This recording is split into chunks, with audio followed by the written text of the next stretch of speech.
Hello and welcome back, all you wonderful To-Be Dicers, to another episode, another installment of Star Wars Edge of the Empire. I'm your host, Daddy Tarzan, and with me is the wonderful cast and crew of To-Be Dice Adventures.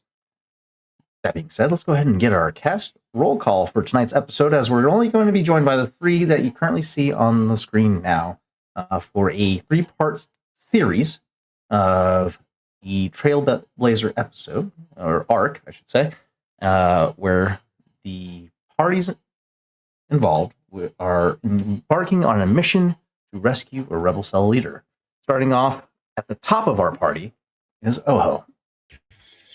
Hello, everybody. My name is Victor, also known as Victor the Story Weaver, and today, as per usual, I'm playing the Force user assassin Oho, who, if you think you have maybe seen him somewhere, no, you haven't, because nobody can.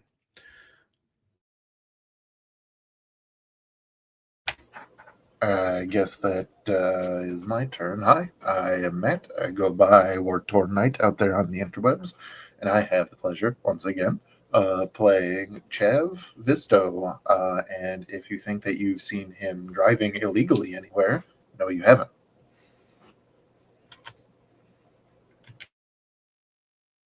That leaves me.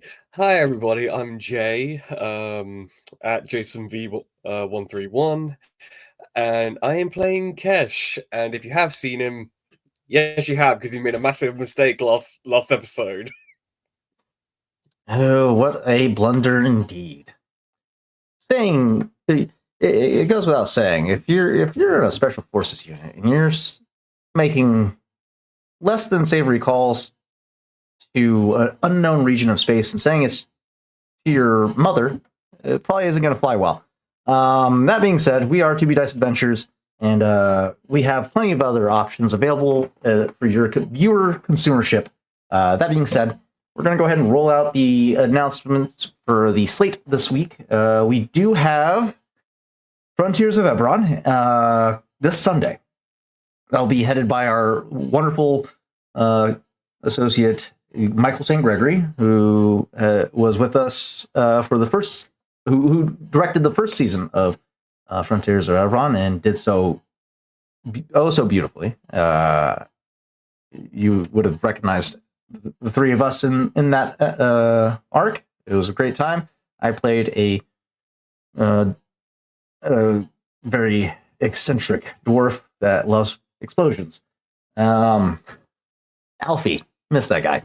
And then we do not have Tales of Arden this week, unfortunately, due to scheduling issues. But don't fret, we will be back on schedule here soon. And then it's still no Dimensional Dial as of yet. Still in progress of locking that down, but we are working on it. I think we're probably waiting on a couple of people's submissions for scheduling. That's probably me. I'm terrible about doing those things, but yes, it's gonna be a great time. Tune in for each and every one of those. We do make announcements every time we go live with a episode, so check us out on Twitter or X, Instagram, so on and so forth. We'll let you know if there's any cancellations on those platforms.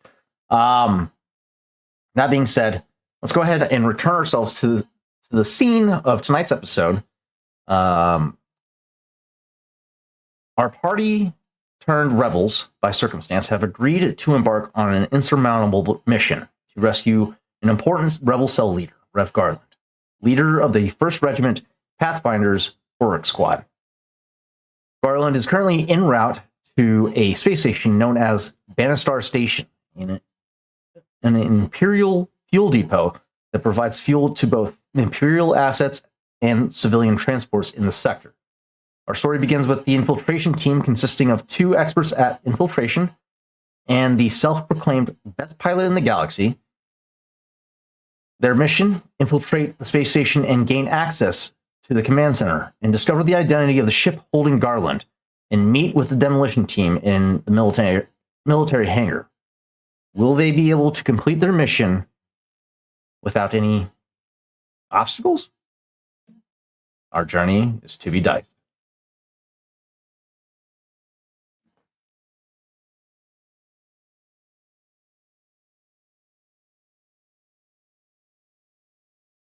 Okay.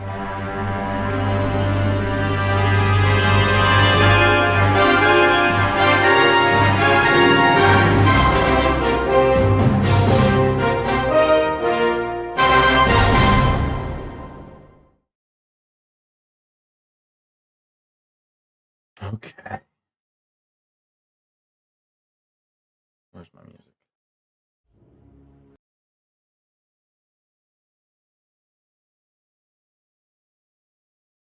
Why isn't it working? There we go.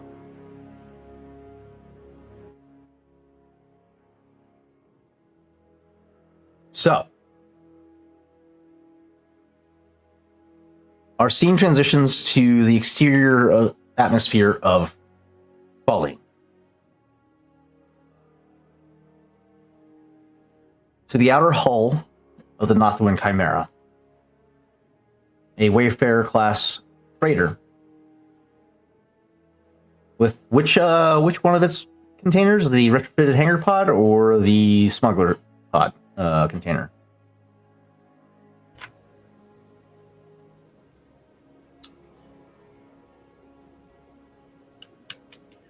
Do we need an additional ship, do we think?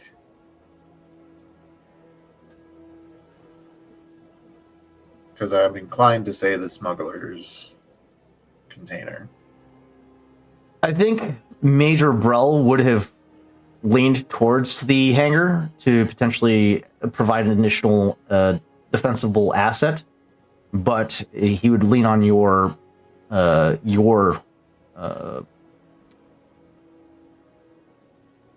perspective in that regard. Would having more smuggling space be more advantageous for you? So on and so forth. As I wasn't here last week, I'm going to lean on my my party members who perhaps might have a more up-to-date opinion on what we might need. So that would be Kesh and Oho. No, Kesh- I meant actually Dove and as well as Ego. So I'm kidding.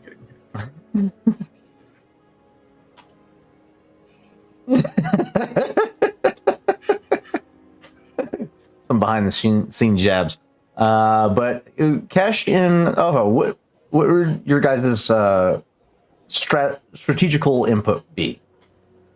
Bringing an asset that allows for a extremely hyper-mobile capabilities, or a storage unit that can aid in smuggling in equipment without detection.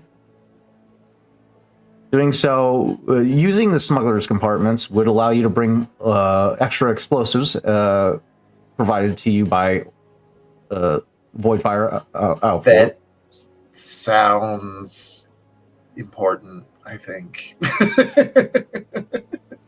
I mean, if we're talking about the ship that is going to be like the ship where everybody is on board, and we know that there is a plan of blowing the place up, if Brell were to communicate that without that without that cargo hold, we wouldn't have enough, then I guess it makes sense. If like without that cargo hold, we don't have enough equipment, then obviously. So the plan is, from Brell's perspective, is to extract with both ships. He's not planning on leaving the Delta class shuttle. It's too valuable of an asset to just ditch in a fiery explosion.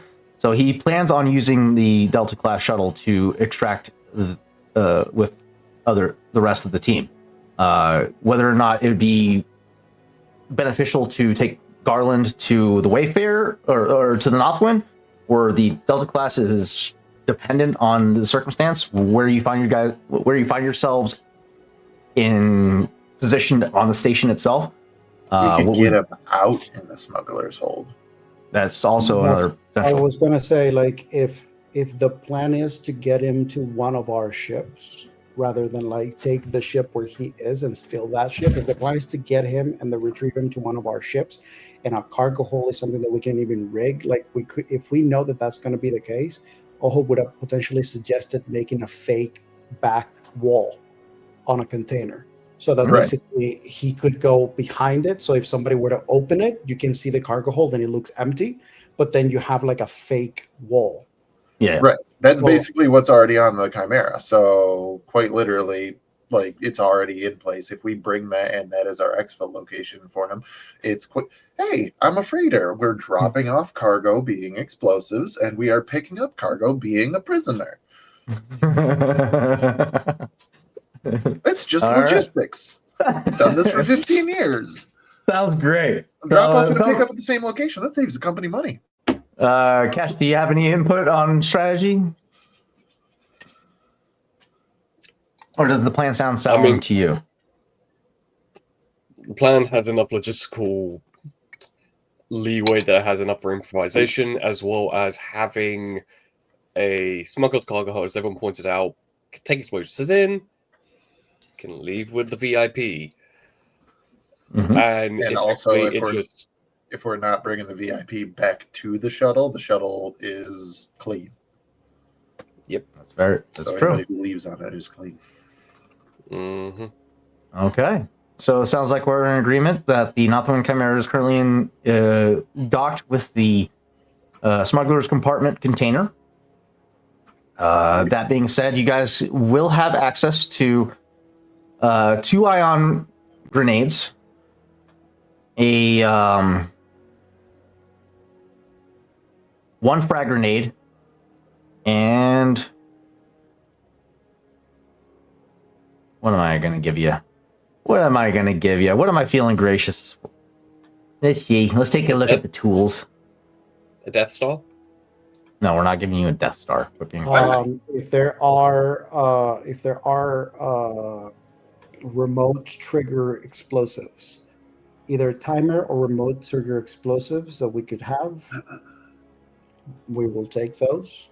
I think I mentioned last session as well, having like code breakers for like doors and things. Oh, So yes. Yeah, that would definitely have to be stored in the smugglers compartments, because those can be detected through scanners. Okay. So I do remember saying you have at least 5 of those accessible. So 5 data spikes. I'm looking here and I'm seeing a demolitions toolkit designed to reduce hazards while working on explosives. No, that's not what you need. You need counts as a toolkit for checks involving preparing, setting, or diffusing explosives. When using this checks, wielder may spend 4 advantages results to remove despair. Wow, you can cancel a despair result with this. You know what? That's fair. It is Auric Squad. It is the Pathfinder. So yes, you would have a demolitions toolkit, 5 data spikes, 2 ion grenades, 1 frag grenade, and am I feeling generous? Yes, I am. Let's give you.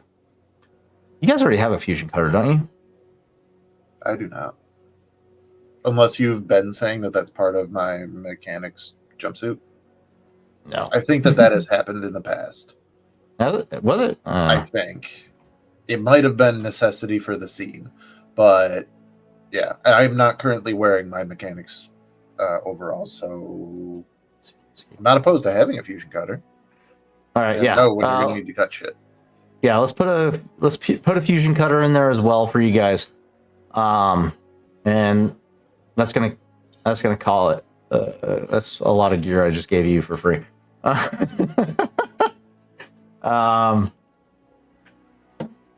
Thanks, Daddy Warbucks, for that. So yeah, 2 ion grenades, 1 frag grenade, a fusion cutter, and a demolitions kit in terms of dealing with any explosives that you come across. Okay, cool. Looking good. So yes, let's return ourselves to the exterior of the Northwind Chimera. Northwind Chimera is currently in its current trajectory is towards Banastar Station. It's a space station that is only a few parsecs away easily traversable by sublight drive. The question is, do you waste the extra fuel to make the jump quicker, or make the travel quicker, or do you travel sublight just to save fuel? That is the real question.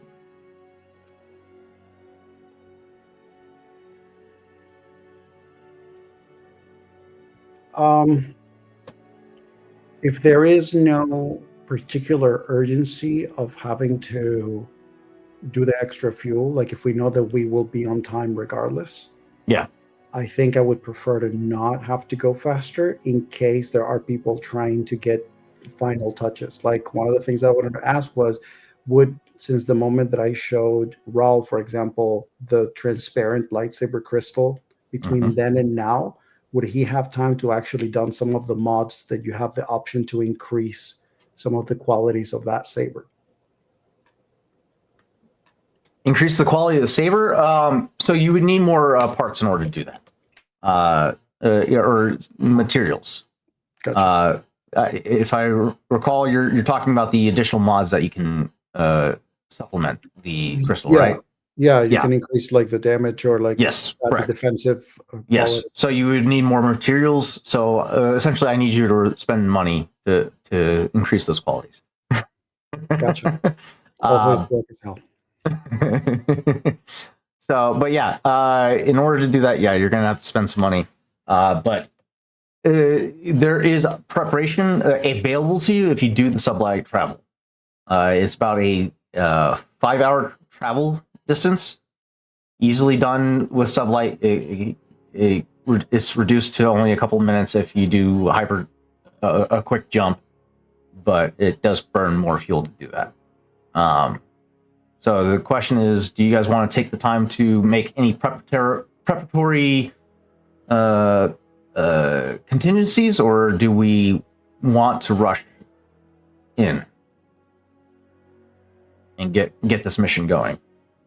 Granted, if you take the time, that also allows the demolition team to prepare more, because their action is derived off of your guys' contact with Banastar Station. So once you make contact with Banastar, that's when they move. They're expecting you guys to move with urgency. So what's everybody's headspace? What are we thinking? Kesh,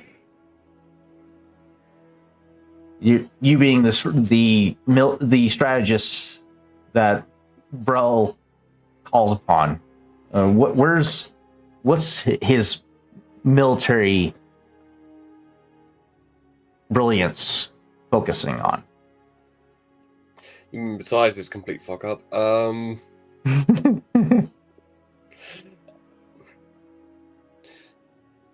basically, Kesh throughout this entire time has been going over the schematics of the fueling space station, ins, outs, as well as any extra information that's been given.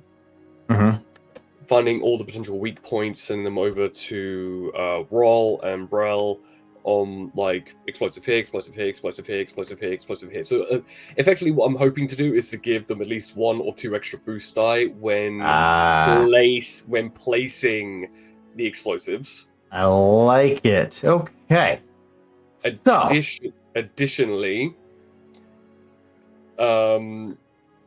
finding at least 5 different locations that are good infiltration points for 2 very stealthy individuals that is either A, going to cause more panic and that they'll think the fueling station is haunted, or we just go in and out like ghosts and no one knows that we're there. Okay, so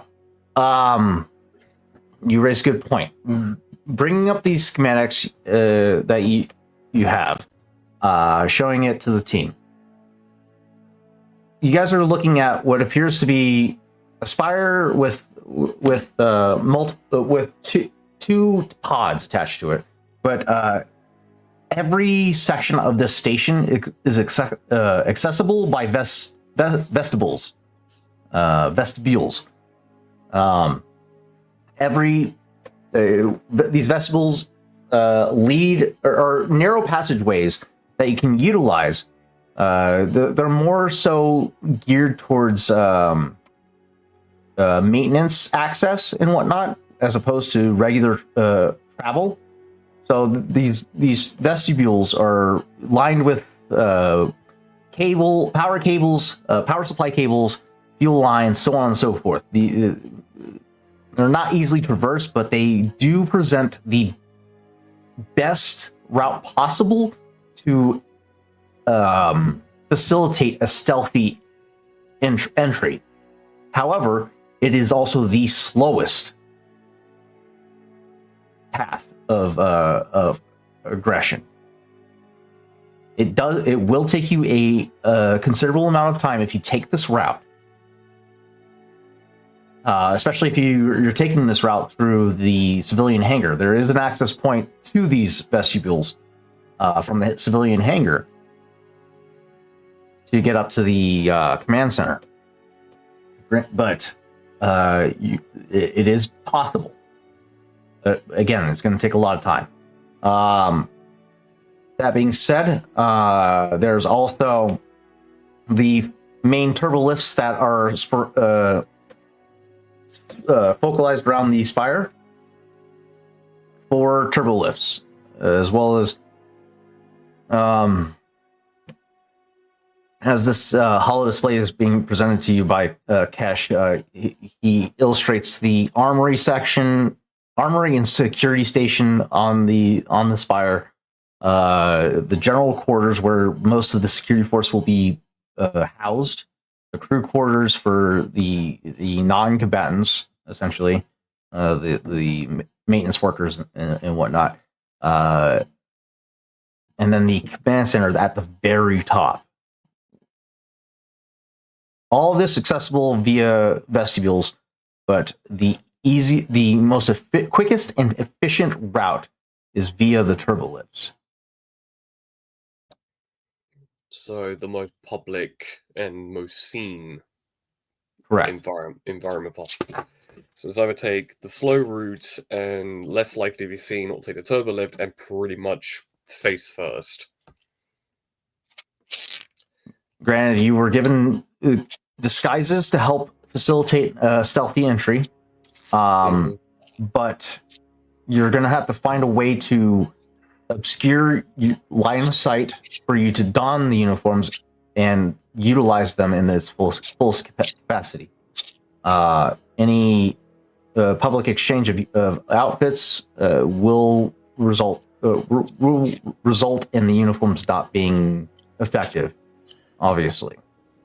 Question, we're bringing the shuttle, aren't we?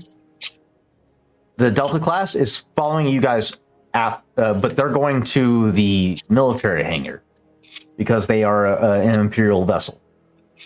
Right. Yes. So our crew is not going to be on that at all. You have Raw's going to be part of that team, as well as Ego to help facilitate any face-to-face interaction with tower control. And then Dove, obviously, as the heavy firepower. Okay. So you guys are the Trailblazer. You guys are setting the path for them. Okay. You guys are creating the entry point for them, essentially.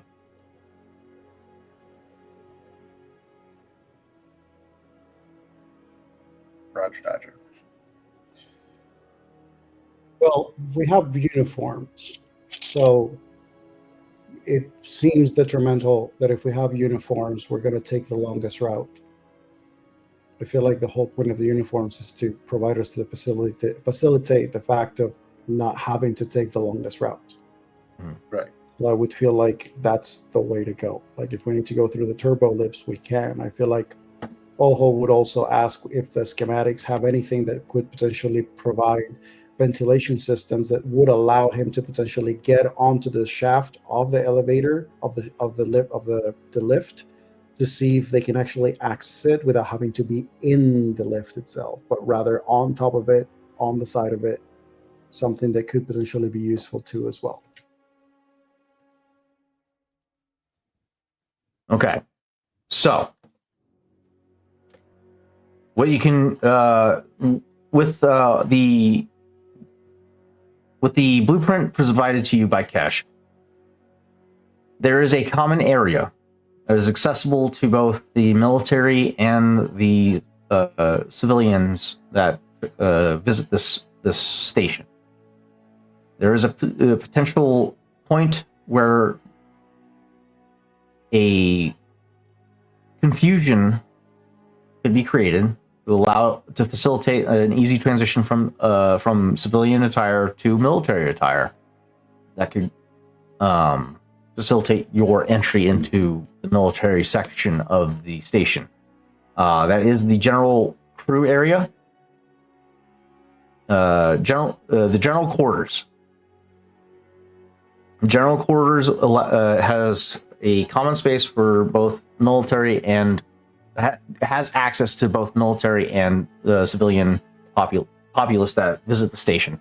So you could go there in your normal attire, find a secluded space for you to make the exchange of outfits, and then make your way into the military section, the restricted area of the station, with your disguise.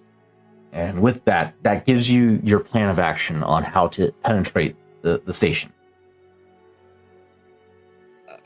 What color are the guard uniforms? It's stormtroopers that are posted.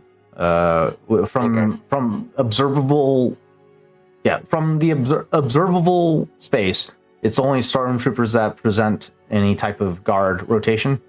So with that, there's no real distinction between guard and military staff. I was asking in case there was a white admiral's uniform. Yeah, admiral or Moffs. Yeah, there's potential. Your guys' uniforms that you do have are indicative of admiral. Kesh will grab that white uniform, and he will comb his hair in a particular way. There's an admiral uniform, and then there's a Moff uniform. He will take the admiral's white uniform and make sure that's firmly packed and not wrinkled. Okay. Because this What's is going to be what's your deception and coercion? Well, glad you asked. Deception, my deception is a 2 yellow. My coercion is 3 yellow. Okay. So I can get by if people ask. So my deception is 3 ranks. My coercion is 2 ranks, 1 yellow, 1 green, and also I get on a boost die. My deception is 2 ranks of proficiency. My coercion is 2 ability die. Yeah. So I'm just checking because if there is going to be a uniform that is supposed to be a uniform that is a higher rank, I would think that whoever has the better chances of coerce or deceive might be the best choice. Well, that's the only 2 outfits that we have is 1 Moff and 1 Admiral. 1 Moff, 1 Admiral, and I think a couple of Stormtrooper outfits. I would say, like, if we're gonna go with a Moff is too much. I think we could put Ego in a Moff and outfit, and they'd be fine. Reason being is because there's one well-known Chiss who is known as a Grand Admiral, right? But that is equally, it raises so much attention. It does. That's why I'm like, I'll take a Stormtrooper outfit and I'll take Admiral outfit, and we can decide how it goes on either one, because there may be questions. ISB will be like, keep that Chiss there. We need to question him.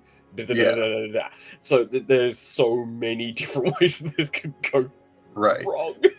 And I'll be honest, I already have a disguise because I have the ISB naval flight suit, so I can just roll as your pilot for whatever is escorting you guys. Yeah. I And, guess- and several of you are very painfully aware of how discriminatory the Empire is towards any species other than human. Yeah, so you and I should for sure be head to toe. Get the bucket hat on. Are we dressing all on an admiral suit? You know Gonna what? be I feel like he the could white pass as blur. one, and honestly, Honestly? you don't even need to say anything. Yeah. Someone's just like, "Hey, Admiral, what are you doing here?" And you just look at them, and we're just like, "The Admiral doesn't talk to you. What's your clearance? What are you doing? Don't bother the Admiral. What's your problem?" Show me your clearance code. Yeah. Well, it's not even that. It's like if because I could still be all whole being stealthy, not necessarily like hiding behind things, but like just timing everything with the comfort of if someone sees me from behind, they're not going to be like, "Hey, you!" Like it's an admiral that's walking down down the steps. So Mhm. I can still be stealthy. I just have the benefit of the fact that I don't need to be completely unseen. Yeah. So I would say yes to that. So you could choose if you want the moth or the admiral, because I'd find it so much more funnier if I was in the moth outfit. Just like the level of like a governor showing up and like. But I think an admiral would make more sense at a fueling Well, this is a military outpost, so I feel like an Yeah. admiral makes more sense Yeah, as well. Admiral has a And bit on more. top of that, honestly, I didn't serve, but I've met many people who have, and quite literally, hey, somebody high rankings on deck, you put your head down, and you make sure they don't talk to you. So Yeah, if they talk to you, if they talk to you, you're in. It's me. I'm the problem. Exactly. So yeah, Giancarlo Esposito's character in Mandalorian was a moth, and he wielded a dark saber. So well, yeah, but I could again, go on that. I can go with that vibe easily. mhm. If you need me to, I can go with that vibe. Yeah, just like out of nowhere. You have something I want, Mando. I'll be like, do you know that I also work at Pollos Hermanos? And then that's it. No more questions. No more questions. Now, if you excuse me, I need to call my mom. All right. So we're doing a lot of speculative work here, mainly due to the fact that this is the first steps into the extraction episode.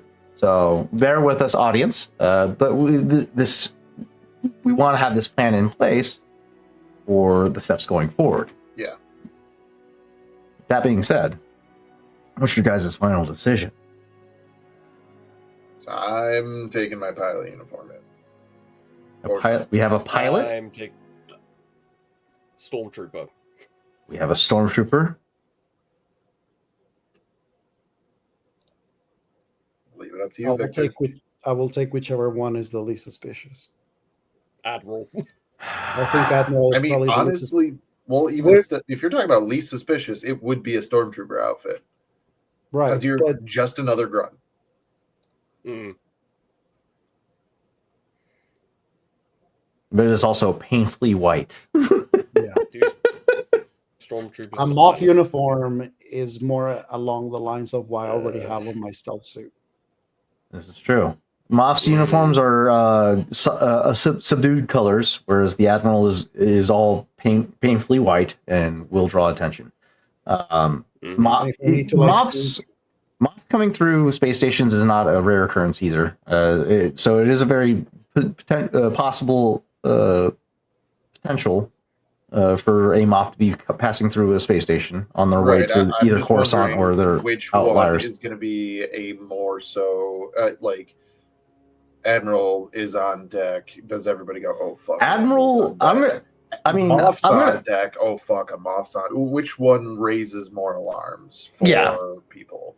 I mean, for a military station, an admiral showing up is like a 4-star, almost like a 4-star general showing up on base. Especially, everybody's going to be painfully aware of this individual.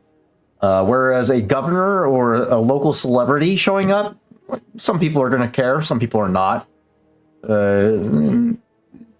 It's kind of where Moff standings are. some people are aware of your career and some people aren't. Go with the muff. Yeah. We're muffing. Have you ever heard of the Muffin Man? The Muffin Man? So, audience, you heard it here first. Our current infiltration team makeup is a Moth of unknown origin, a stormtrooper with a bit of a Bostonian accent, and a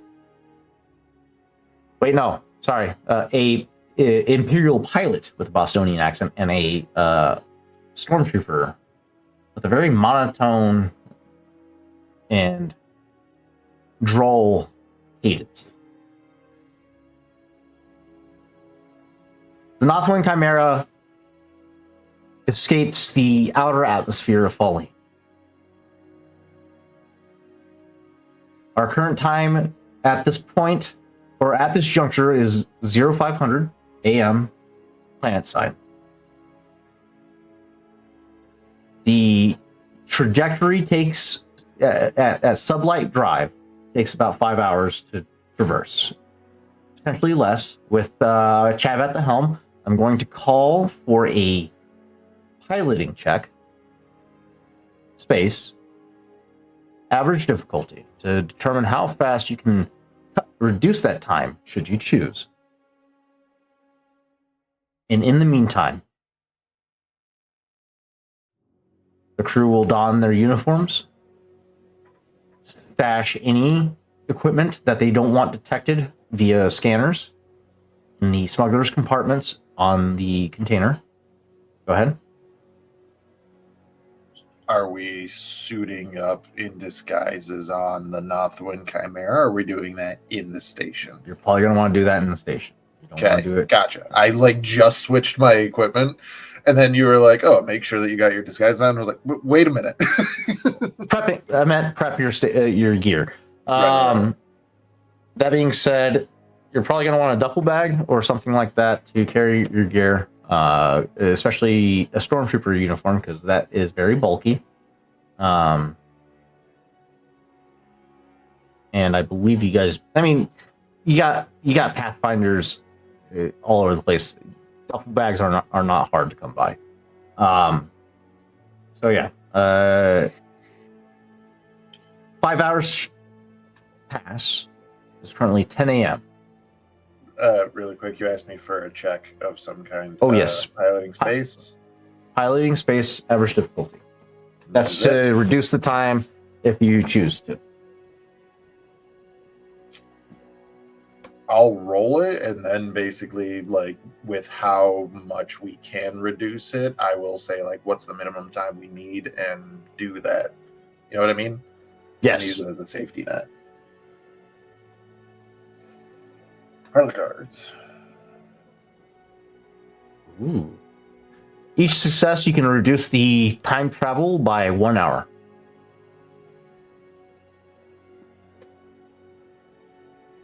It didn't show me, so... You have 8 successes, 2 advantages. Oh! Okay. So basically, what we see from the exterior of Falling's outer atmosphere is Chav just fucking throttles it. Yeah, we can arrive whenever. Go ahead, let's get... Okay! It's that scene in SpongeBob when he's learning how to drive. Just floor it. The fucking ion burst. And the ship's gone. Pretty much. And then I will... So you have 8 I will successes. pass a boost. I will with my advantages, I will pass a boost die to Kesh and Oho, respectively. Ooh, very cool. Okay. The travel time is 5 hours. You can reduce the time travel to a minimum of 2, if you choose to. Otherwise, it'll be the full 5-hour travel. Once you reach that 2-hour window, that's when you're scheduled to message back to Orc Squad to allow them to begin their preparation and departure. How much time do you guys think we need on the ship? I'm going to say if we can, because we know that technically speaking, wait, do we have other party members aboard this ship that we're flying? Or Just the us? three of you. It's just Okay. us. I think that Oho would most likely be spending time learning the schematics as much as he can from Kesh, and also doing as much research on Moth roles and current Imperial information, anything that will help him with navigating the space the best way possible. Very cool. Give me Can I a. assist with this role since I had Imperial training? Yes, you can. Give me a core world. No, this would be warfare check. Call this a hard difficulty. No, Right. you have military training. I'll give it an average difficulty. You have a boost die from Chav. From Just a Chav's boost die, or does it matter my ranks in warfare?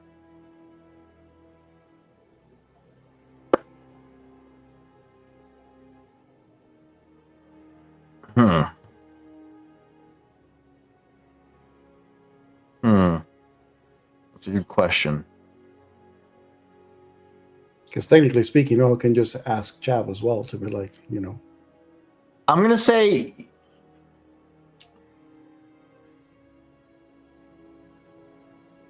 if you do the full 5-hour travel, then yes, I'll let you utilize your warfare ranks to provide Oho a proficiency die to the check. However, it'll take you 5 hours to get to there because you're dedicating time and energy to teaching Oho how to behave as a moth. Right. And specific wording there, you said my ranks in warfare, right? Yes. Okay, because I have 5 ranks of warfare. I fucking hate you. I don't have 5 proficiency die for warfare because my intellect score doesn't support that. But I have 5 skill ranks in warfare. That's disgusting. You told me that pilot chess was a warfare check. I bought 5 ranks of warfare. I'm not mad at it. I'm not mad at it. So that being said, that's 5 ranks that you can add to temporarily add to your warfare check. Which what's your current ability in warfare? Just 2 green. 2 green. So that's 2 proficiency die. 1 green turned to a proficiency die, so 3. You have 2 more. 1 green turned to a proficiency die. So 4 proficiency die is what he's rolling. 4 proficiency die. Oh fuck. That's disgusting. So that's what, 4 yellow? 4 yellow?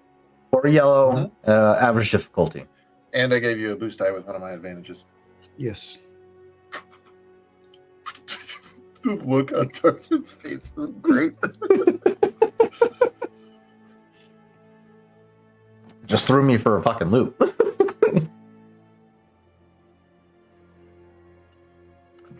I'll take that. Ew. I'll take that. Okay. Oh, it does. With Chav's guidance, surprisingly enough, it's a very easy cadence to pick up on. Chav, give me a little demonstration on how Chav has dealt with and interacted with moths in the past.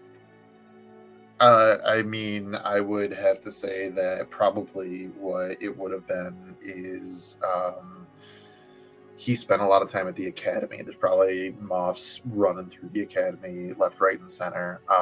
Even though he was specifically going to be a pilot, so he had a lot more interactions with admirals probably and things of that nature. But many a moth to go around. So literally getting to see them from the perspective of somebody who has just basically signed their life away to the Empire, and what sort of air they give off, this sort of like, not just staring down your nose at everybody around you, but like basically like not even staring down at them. They're not even there. These are the kind of people that like they're just Chav filter. Pretty much anybody that you're walking around, doesn't matter if they're wearing a stormtrooper outfit or not. You don't give a shit about any of them.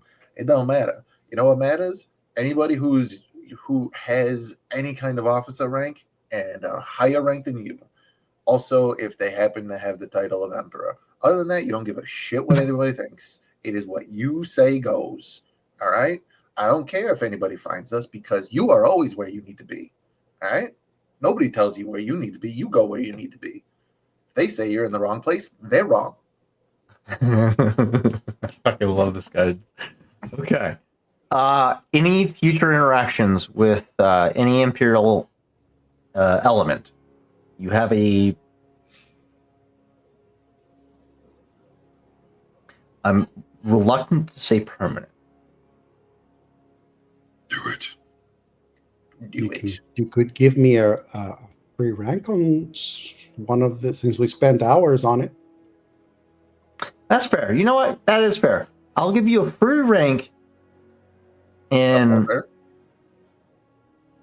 Or proficiency? What? Yeah, I'll give you a free rank in warfare. I'll take it. And the rest of, other than what I just said, is basically him going over subtleties, standard operating procedures, things of that nature, stuff like salutes, little shit like you're going to need to do. This is the little shit that you have to do. Yeah. But yeah. Also passing my advantages to Chav and Kesh.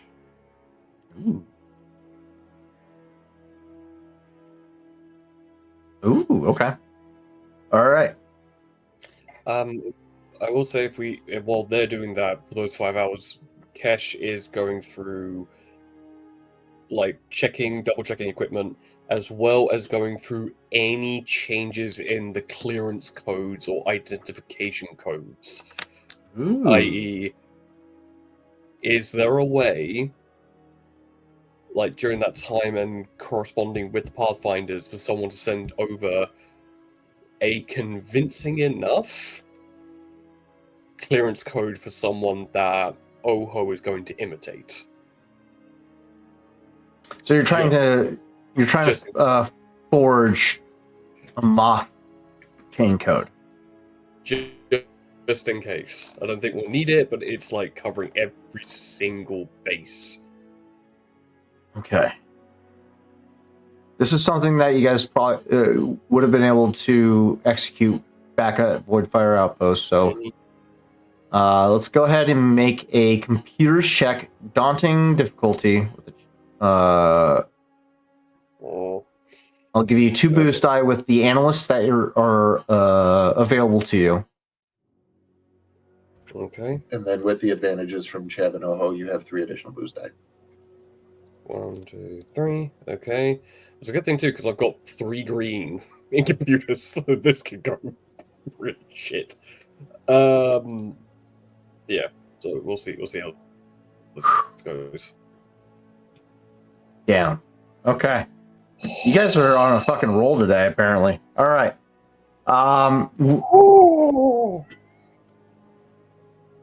Cash, with your experience, military training, and in your long-standing observations of Imperial practice and whatnot, you're able to help assist the analysts forge a temporarily passable Moth chain code. It'll hold up under general scrutiny, but under intense scrutiny, it will fail. So any general interaction with any military elements or whatnot, should you be able to pass off as Imperials, any attempts to identify the chain code as fake could be easily dismissed. But should any suspicion be aroused, you run the risk of that chain code failing. So, you have a passable Moth chain code. You have your disguises prepared. spaces, your smuggling spaces stocked with gear. And at this time, we find ourselves traversing to our destination of Bannistar Station. All the while, Chav is training Oho how to behave as a moth. Kesh, you're observing the computers for any potential Imperial encounters, keeping a wary eye out while this all goes down. 5 hours progress, and we find ourselves just outside the perimeter of Bannistar Station. Oho, you feel confident in the training Chav provided you, but now comes time to pass as civilians seeking fuel.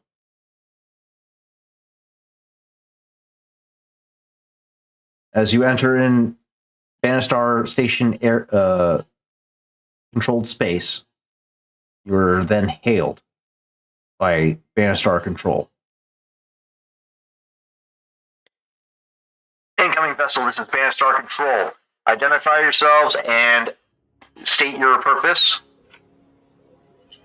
Bannistar Control, got you 5x5, reading you loud and clear. This is the Northwind Chimera. We are making our way in, refuel, and night's rest. We've been flying for a while. Northwind Chimera, this is Bannistar Control. Understood and confirmed. Please proceed to Hangar Pod 17 and dock there. Keep an eye out for ground control. They will direct you to an open for your vessel. Once docking is complete, stand by for customs inspection and proceed from there. Understood? 10-4, you don't still got that one blonde guy that was doing the customs checks, do you? Came through here about a couple cycles ago. Gave me a hard time for no reason. Just wondering if he's still working there. Want to know if I got to put a pot of coffee on. Go ahead and give me a charm check. Let's call this a hard check. Okay. You have advantages. Do 2 from you.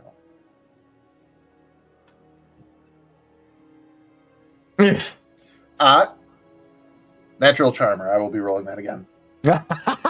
Hey, you son of a bitch. You can keep the difficulty, you just have to re-roll the proficiency die, ability die, and 2 boost die. Well, I get to re-roll the whole check. Oh, you want to re-roll the whole thing? Okay. Why not? So wait, you said leave the difficulty die? If you want to stick with that difficulty, unless you want to try and re-roll for a lower difficulty. What is that? 3 failures? It is 3 failures. You can potentially roll 6 failures with that check. So, I mean, it's a gamble on your end. You can stick with that base difficulty of 3, or you can try and gamble for a lower difficulty. I'll gamble. All right. I like it. Ah! Fucking chav. That gamble paid off. All right. For the audience, get a threat, though, but for the audience, Chav re-rolled the entirety of the roll. Instead of the 3 difficult failures and 1 threat he generated, he re-rolled to only generate 1 failure, 1 threat against 3 successes. There is a momentary pause from Bannistar Control. It kind of instills a level of uncertainty for a moment. But you then hear Control chirp back. Lieutenant Sock is rotated back to Coruscant. Now we have Lieutenant Jar. Sorry, we got so many new officers on board. Lieutenant Camus is your new customs officer. She's pretty easygoing, not hard to get along with. I'm sure you'll do just fine. 10-4. I wish that other officer all the best. Northwind Chimera moving to docking bay 17. Thank you very much, sir. All right. We're going to start control out. That's how Chav does smuggling. I'm over here trying to cycle through names. Kesh just turns slowly in the co-pilot in like one of the cockpit seats. Of all things to hear on the beginning of an op. What? What's the problem? You certainly get around. Just knows how to talk his way into a situation. Precisely, talking into a situation. Hopefully we can talk our way out of a situation. Yeah, that comes later. And you know, worst comes to worst, from what I hear, you can phone a friend. So, at this point, the Northwind Chimera is then brought into the interior of Hangar Pod 17. Their ground control directs you to a landing pad on the northwest side, landing pad P17. And there you're able to dock, and the team begins to the maintenance staff begins to attach hose cables and various instruments to the Northwind Chimera to initiate refuelment, as well as retrieval of any wastes or whatnot from the vessel in the process. From the cockpit, you do receive a hailing from the customs agent on the ground, Lieutenant Camus, who instructs you in the message to open all bays and remain at the gangplank at all times until otherwise deferred, to continue on your own business during their inspection. 10-4. And kind of turn to the rest of turn the comm off. Turn around to Oha and Keshko. Time to go to work. That being said, do you have anything you want to stash away in the smuggling pods? Or actually, all of you. Do you guys have anything you want to stash away in the smuggling compartments to avoid risk of detection? I mean, the sniper rifle. Are we going to be having time to... This would be done before getting to the station. Right. Mm-hmm. Well, are we going to have time after we land before going somewhere to change and then do the thing? Because if so, I would definitely like to stash with my flight suit. That's up to you guys. How fast you want to traverse the station, or not? If you're taking your time, or if you're powering we have through. Time, right?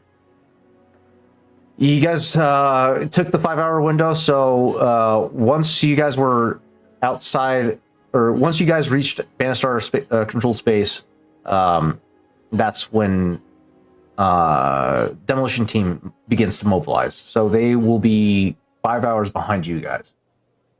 We have 5 hours. I think that's plenty of time. So yeah, I will stash my flight suit. I'm going to stash... I'm just going to take a peek as to what is... Now, that's fine. I don't have that heavy blaster rifle anymore. I gave that to Oho forever ago. I'm going to stash the comm jammer, the electronics whistler.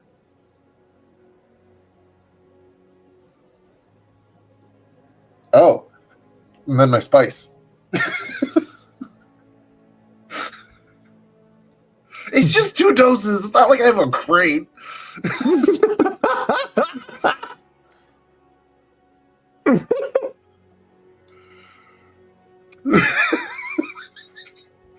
That's what the smugglers' holds are for. What do you mean? We have spice, ladies and gentlemen. Fucking love it. Spice-addled pilots. Whoa. I haven't touched the stuff. Not yet. It's a key word, yeah. I bought it and there it remains. We have. Besides the duffel bag carrying all the uniform, the military suit, and the stormtrooper uniform, as well as probably very quickly on a just in case, I'm stashing the E11 blaster rifle that stormtroopers tend to carry in the cargo hold, just in case. I'm placing my very modified sniper rifle into the exact same hold, also placing my 2 modified pistols in there, and also taking out the vibro knife and putting it in there as well. Okay. The demolition kit, the data spikes. Yeah, that's already stashed. I'm referring more to any personal gear that you didn't want detected by general scanners. All my very heavily modified Pathfinder Rebel gear, as well as any Rebel insignias that are anywhere on my armored clothing. That's fair. That's definitely fair. I will say, the minute we're going to land, I've put on the helmet to hide and covered my fingers and just notches, just nondescript humanoid covered. How are you disguising yourself? Helmet and gloves. Okay, gotcha. You already had the gear. That's right. I remember now. Yep. Okay, so passing off as as a type of enforcer or called bounty hunter. I got you. Okay.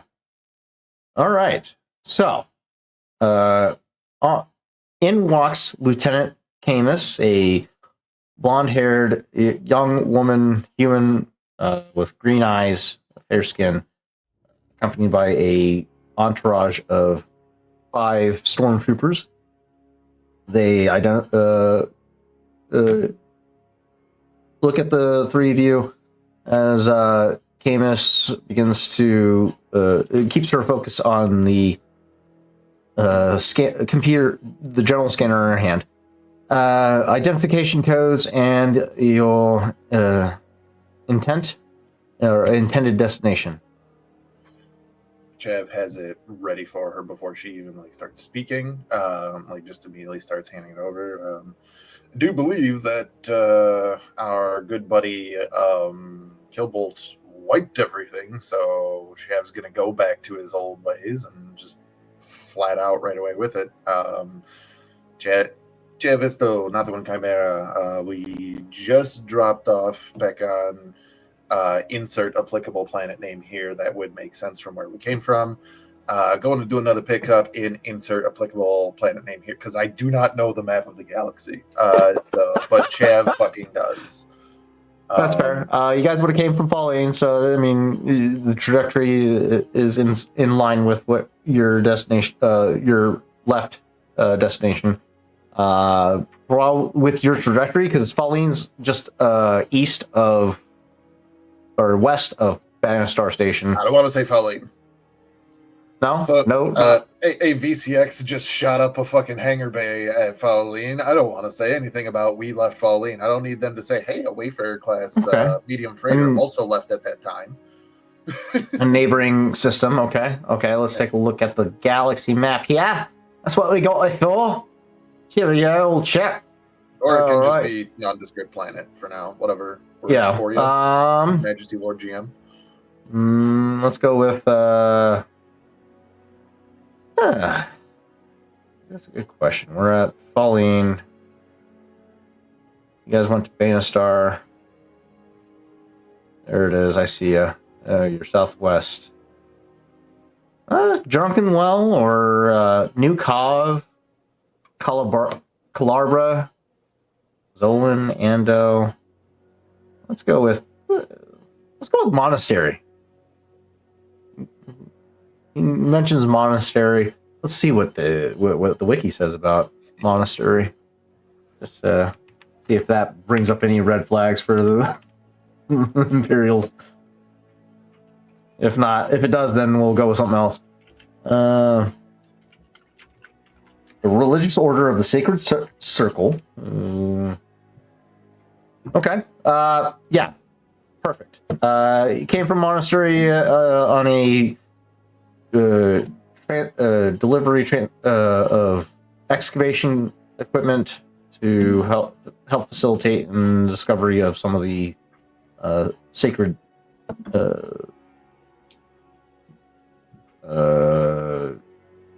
structures on the planet, to basically a research excavation team.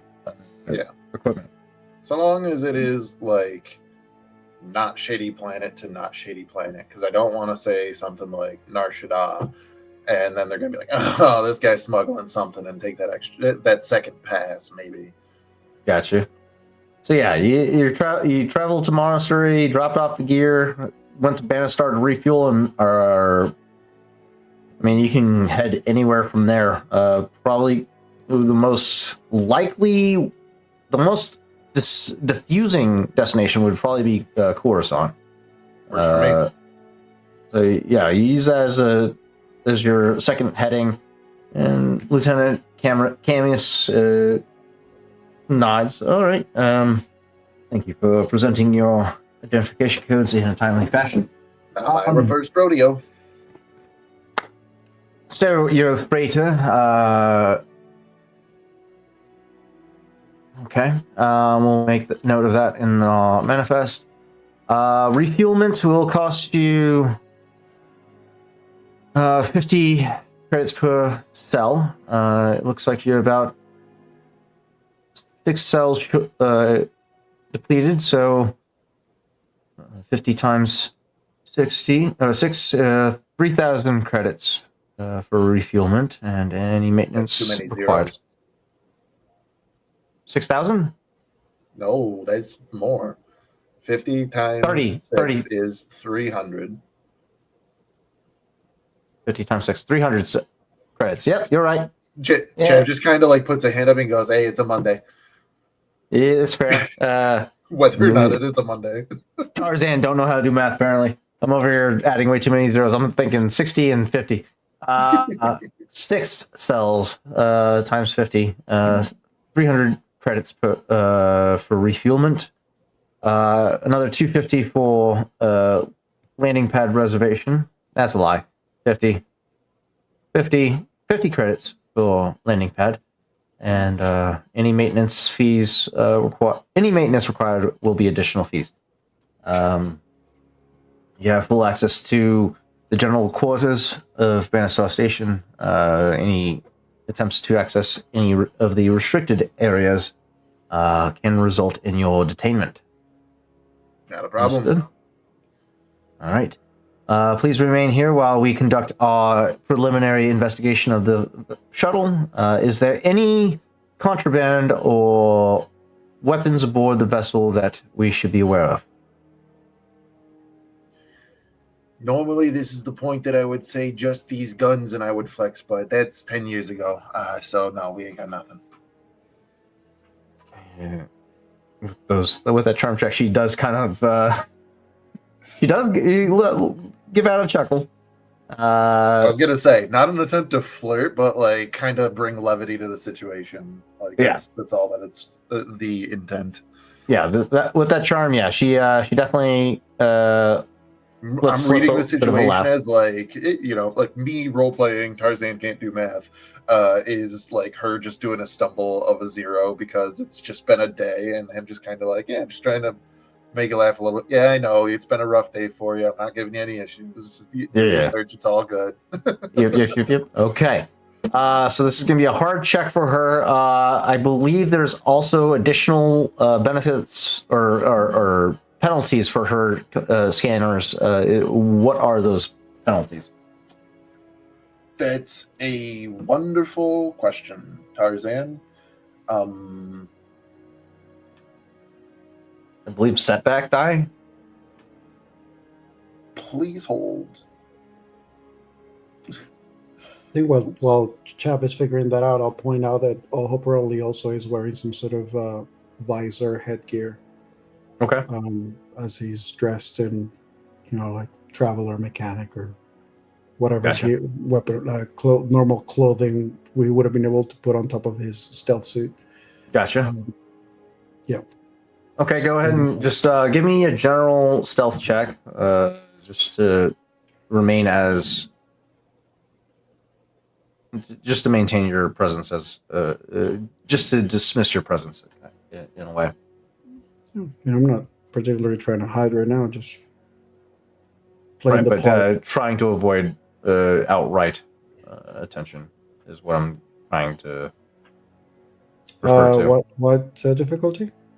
Simple, no difficulty. Average? The general. Just general. Yeah. With no difficulty. These are just the plain smuggling compartments that we bought at the very beginning of this whole thing, or else I would love to have the cloak smuggling compartments. But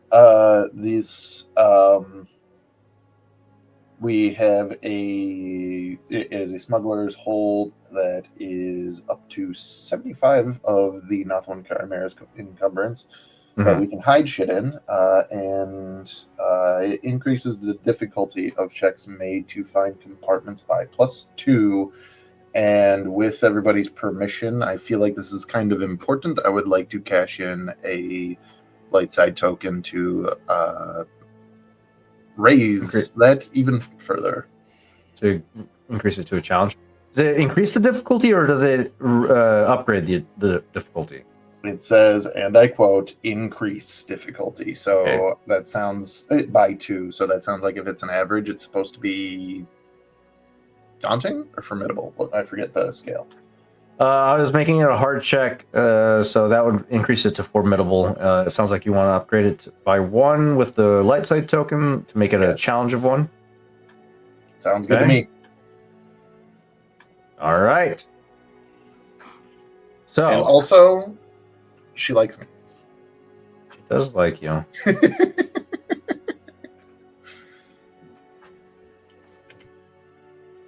I'll give you a boost die if you're able to convince her to convince me that in some way that Chav would be. How would Chav distract her in the moment, especially near some of the gear that you don't want discovered, without drawing attention? I guess. So in that spot, like quite literally, he's just making conversation the whole time, like. Not trying to like, hey, see it, like, or like raise it or lower it at any point in time. Just like, I already opened the door. Like, she had a slip up. I made a little quick joke about it, not in an offensive way. Yeah. And just like ask her, like, so what, like what's been going on today? What's got you, so on and so forth. What's going on? Maybe this is also a way for Chav to potentially get a little insight of what's happening at Bannistar Station. Because if she's like, oh, I've just been stressed, there's fucking like an extra admiral on deck who's just been fucking running me ragged. Something along those lines, whatever the case may be, whatever's pissing her off.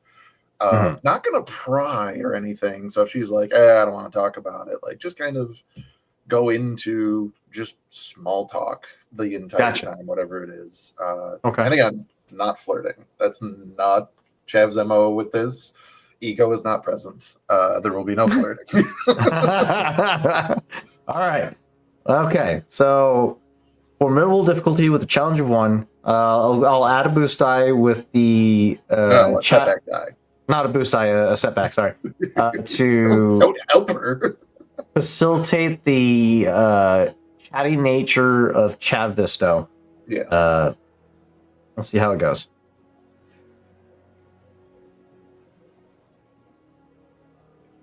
Hey, Tarzan, what the fuck? I'm giving my advantages, by the way. How in the fuck did this person roll so well?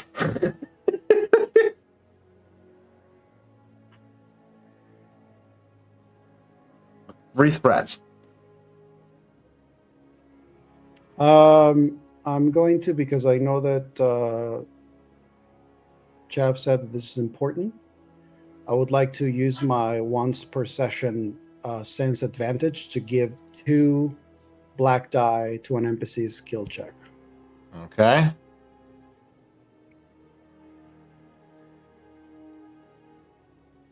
That's 3 failures. Should we cash in the triumph from earlier for the last one to make it no successes? Can we do that? You do have that at your disposal. Let's do it. Let's do it. Oh my god.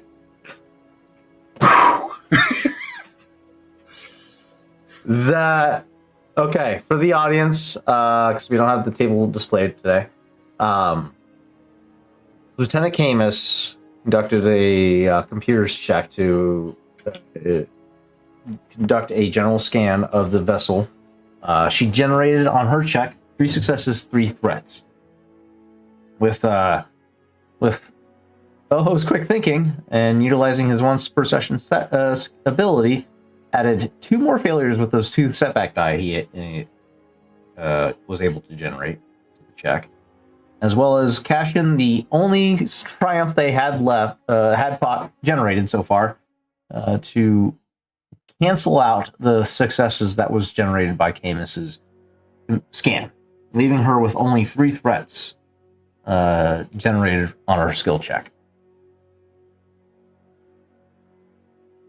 So what this looks like, Chav, you're chatting her up. She's there's a very notable distraction. She's not really paying attention to the scanner itself, more so entranced in or engaged, not entranced, but engaged in the conversation with you. In this moment, you're more so concentrated, not outwardly not observably interested in what's going on in her hands, but keeping a close eye. You do see, as she draws closer, as she's like on top of one of your smuggler compartments, a blip. And you react accordingly to try and keep her attention deviated from this scanner as she's continuing her path, engaged in this conversation with you. As she passes over, the scanner continues to populate this detection, and as you witness her attention begin to deviate from you back to her scanner, panic begins to set in, as you can still see the scanner is detecting something beneath in one of your compartments. But as her eyes finally return back to her scanner, its power cell depletes.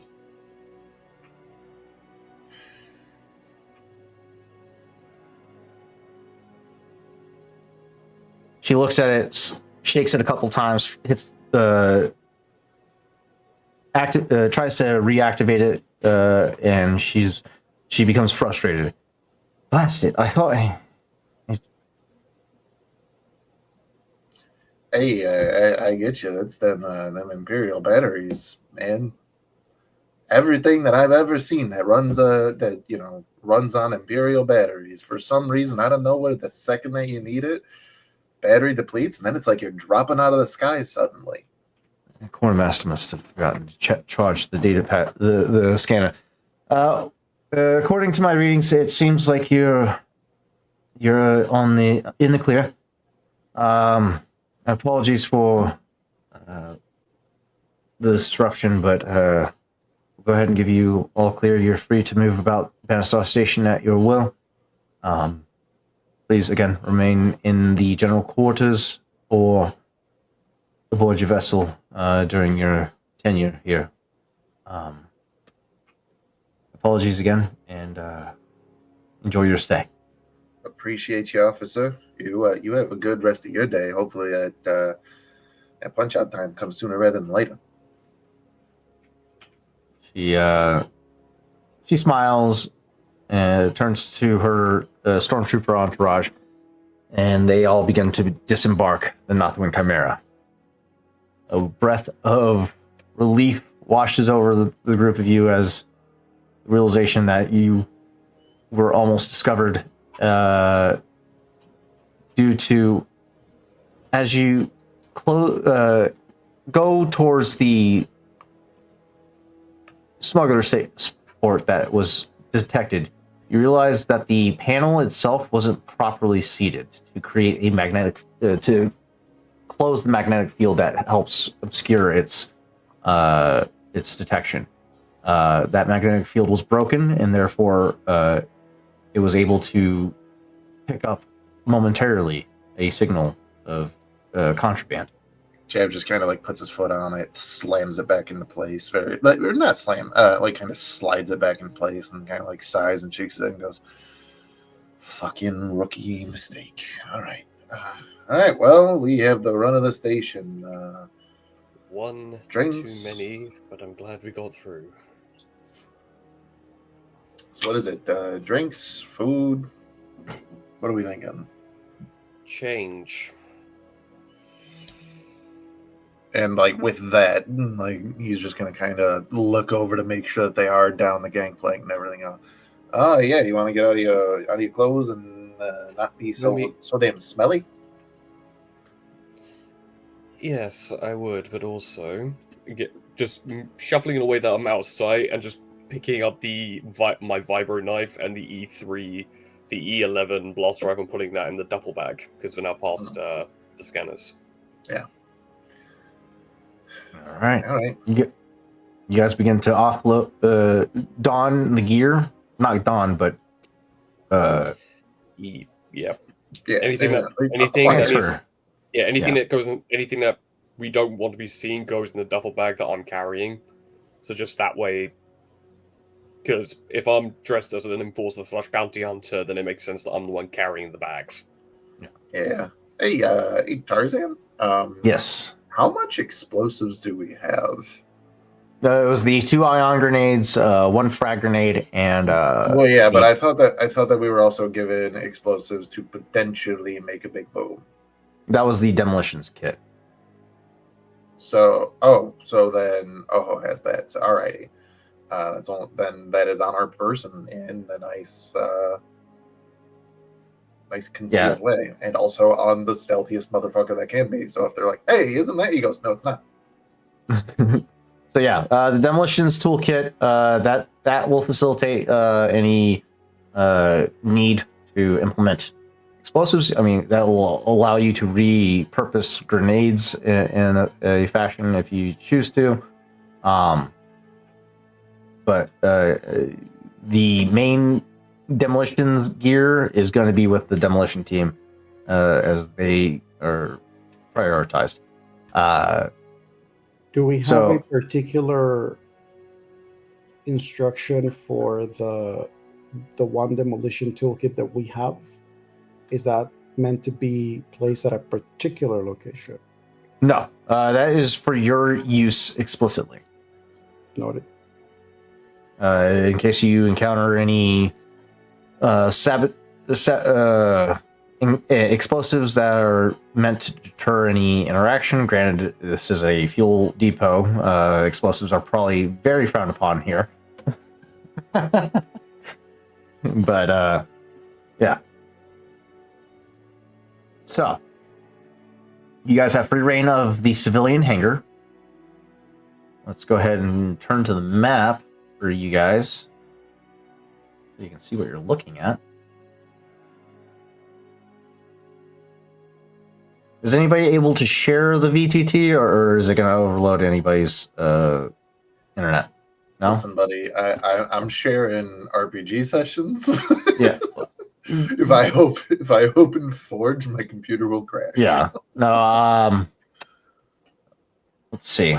Can anybody share it on Discord? Never mind. You know what? I got it. You're fine. I'm going to share it on Discord. I'm just going to share it with some limited access. Let's see. Screenshot. How do I let's screenshot this shit? Snipping tool. There you are. All right, Chevy boy. And then everybody else that are able to access the VTT, please check out the VTT, as I have activated the map that you are currently have access to. Minus a few bodies, because I wasn't sure who was all going to go. We have Chev, Kesh, and Oho. Where is Oho? Delete these. There we go. There's Oho. We're all in ego. Delete. Goodbye. There we go. All right, let's resnip. Resnip.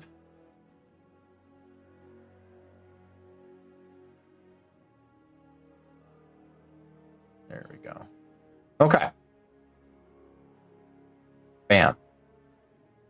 All right, Chev, here you are. If you would like to refer to the Edge of the Empire thread. Screenshots, there they are.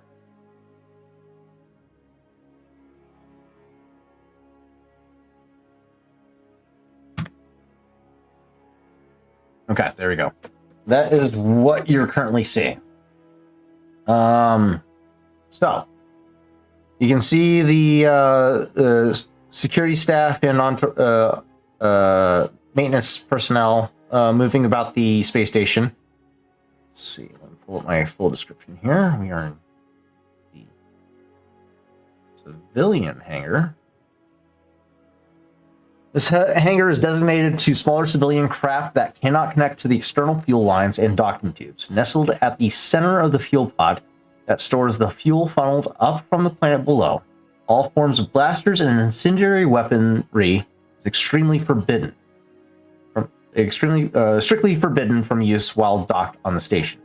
The hangar can accommodate up to 25 freighters and 50 starfighters. The station is accessible via cross-section that leads to the center of the station and continues across over to the Imperial hangar on the other side. Access to the Imperial hangar is restricted and heavily monitored. So, you can gain access to the central structure that leads you to the command center at the very top. The fuel pod that you're currently in is heavily occupied by maintenance staff and security. And Customs Agent Lieutenant Camus directs you towards one of the turbo lifts that will take you to the general quarters, where you will be able to interact with the general populace that is currently taking up residency here on the station.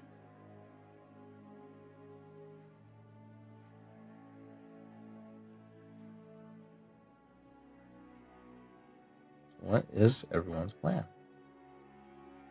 I mean, I think Is anyone has a plan? the plan is to make, at least for me, make my way to The turbo lift? probably. I mean, we need to get to the location so we can change, and we know that our infiltration plan, correct me if I'm wrong, is we're trying to get access to the area where we will find out what ship our individual that we're after is on. The ship logs, yeah. Correct. So we need the ship logs, which is probably going to be accessible in a restricted area. So before we get to the restrictor area, we need to get to, at least those of us who have the outfits, we need to get to the location where we'll be able to change. All right, so to the general quarters you go. Very well. The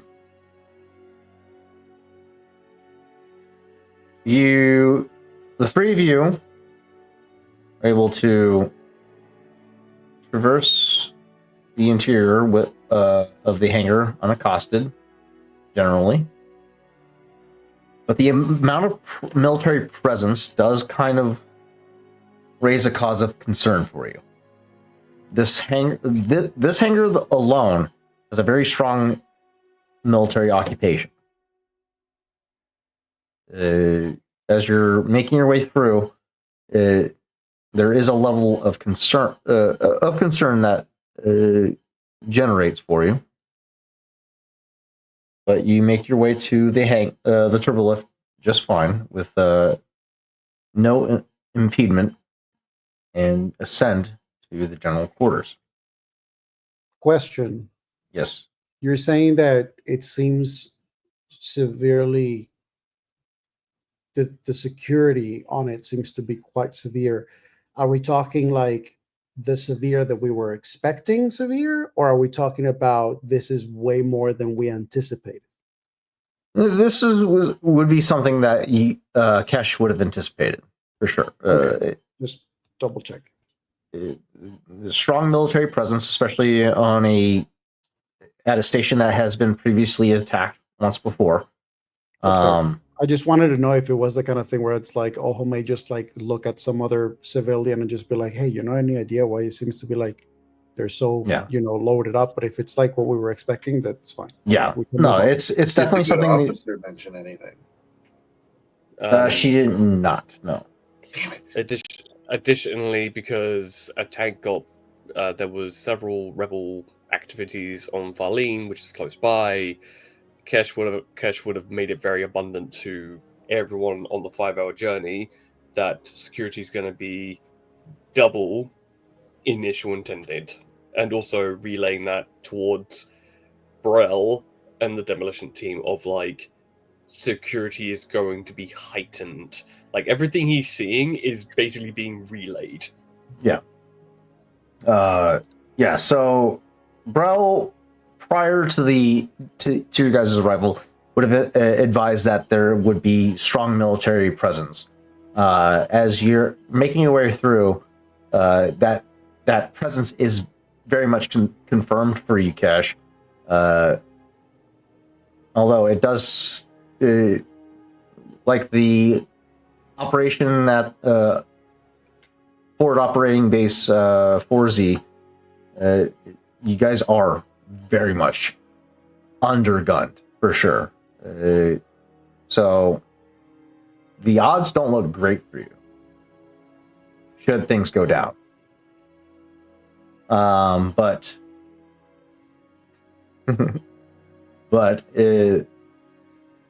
you have no reason to believe that your current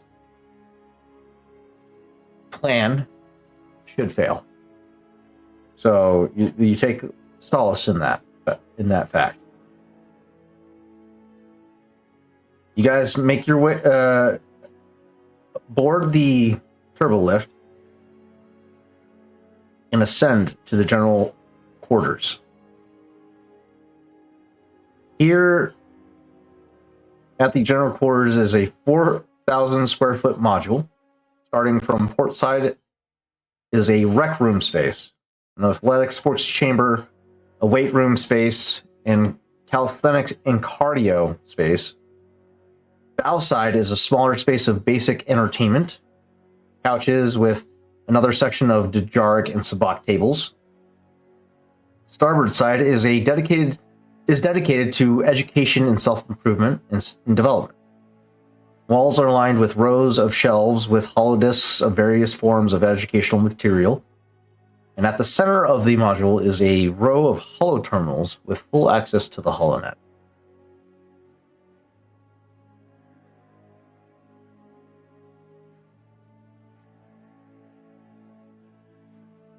So what you're seeing, and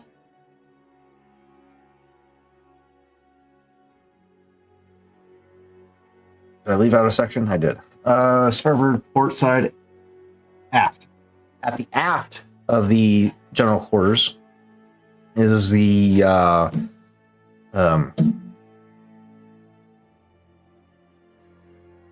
refresher. Sorry, washrooms where you're able to shower, change clothes, wash uniforms, so on and so forth. This is a area for crews to be able to decompress on long journeys and refresh for the time being while staying aboard Banastar Station.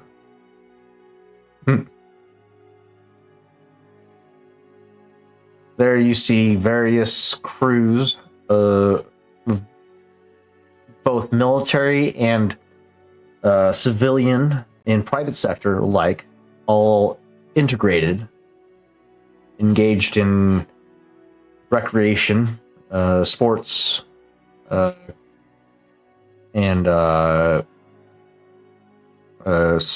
weightlifting. People, general camaraderie can be found here. There's not a lot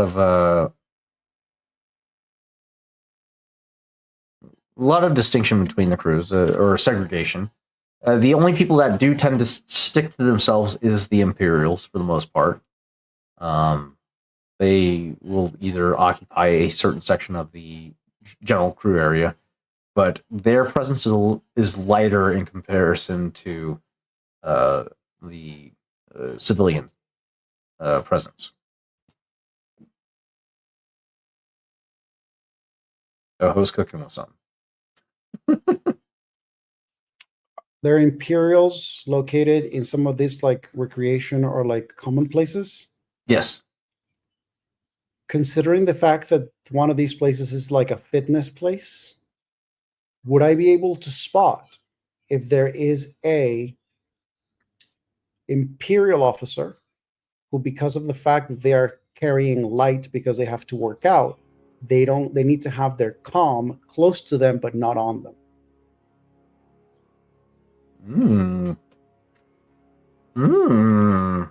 Because they would need to keep an eye on, like, if they need to be called, they need to be called, but they wouldn't be able to keep it on them because if they're working out, they're not going to have it, Right. on their workout clothes. Interesting. I like where your head's at.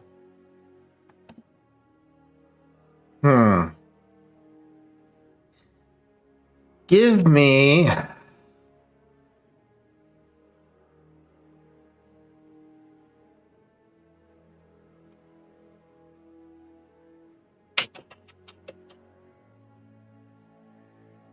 a skullduggery check. Let me find out what the difficulty is going to be. We're going to look for a NPC here.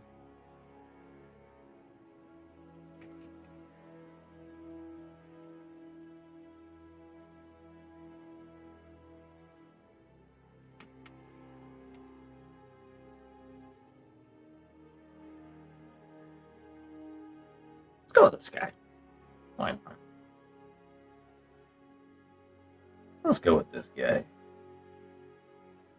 Give me this guy. Let's see how it goes. Alright. Alright, little guy. So, skullduggery check. That being said, your difficulty is going to be daunting with a challenge of 3.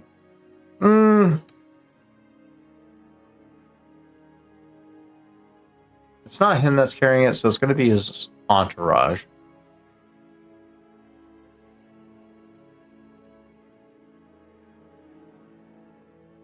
A couple of humans that you quickly discern as stormtroopers, even though they're not currently adorned in their their armor. So their perception is average. Oh fuck. Average difficulty. Skullduggery check for me, if you would. I'm gonna cash in a token since I have so many to upgrade one of those perception dies to a challenge difficulty. So average difficulty with a challenge of 1. I don't think I get anything out of this. Oh! Damn it. Just successes. Damn it. You see this individual currently working on his bench press right now. He has an entourage of 6 individuals currently surrounding him, trying to maintain a low profile, but a group of burly men surrounding one individual kind of stands out in some form of capacity. This individual very much gives off a level of arrogance and pretension, and self-importance. So, as you eyeball this individual, you notice that one of them kind of maintains a close proximity to him at all times. This individual is currently engaged in exercise, bench pressing, and you spot that his entourage, the one that's maintaining close proximity, it currently has on his waist a communicator, and detail for me, if you will, how you go about penetrating a group of 6 individuals to acquiesce with a communique device while he is actively surrounded by his entourage. I feel like if these individuals are in this place, they're surrounding this guy, I'm assuming they're probably ass kissing or just trying to be like, I'm one of I'm one of you. Like I'm definitely worthy enough to be in your presence, and like we're pumping iron together, which means that, like that promotion may be coming sometime soon. And I think it's just that I think Ojo times it because they're not the only people in this space. He knows the concept of a routine of a gym. People will go from this machine, they will go to another machine, they'll probably need to cross paths at some point. So he times it so that he is not the only person that is going to walk past, but rather he's going to time it with some other person that is probably also needing to like move to that region because maybe they're going for like another machine or there's some weights. And what he does is that he uses, rather than bumping onto the person that has the comm, he actually bumps onto the person that is walking next to the person that has the comm.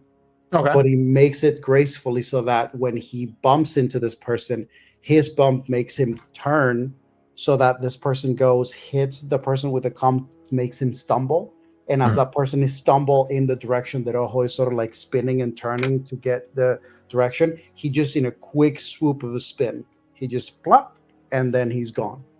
Ah, okay. With elegant grace, Ojo performs his plan, executes his plan with flawless precision. Sees as this Aqualish individual, burly enforcer, potentially works for the Huts in some capacity or some type of criminal element. This individual more than possibly has the death mark in several civilized systems. You watch as he makes his way over to the free weights to work on what you can only assume is either bicep curls if Aqualish have biceps to exercise. But as he crosses in front of this would-be moth individual, Oho, you step forth, feigning obliviousness, and bumps into the Sequalish individual. His massive stature, imposing in its own right, but without anticipation of confrontation, is easily set off balance and bumps or is careened off into the group of Imperials, creating this domino effect of where, as Oho bumps the Sequalish, he rotates around the bench behind the sergeant that is in possession of this communication device,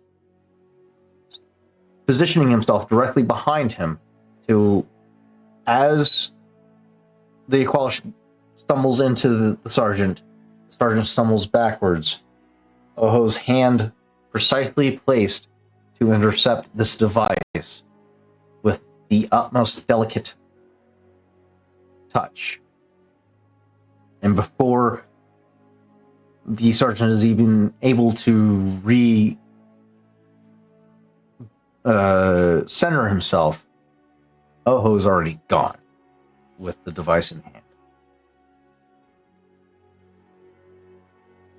Oh, you now are in possession of a Moth's communication device.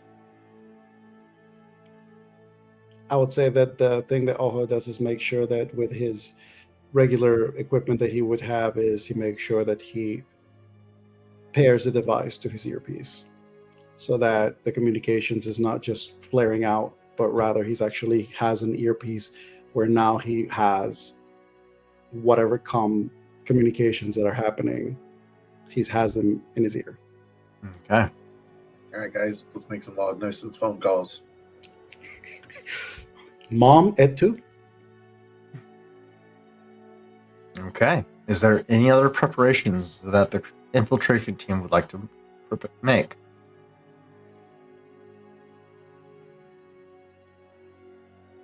Is it at this time that we begin to don our uniforms? I will.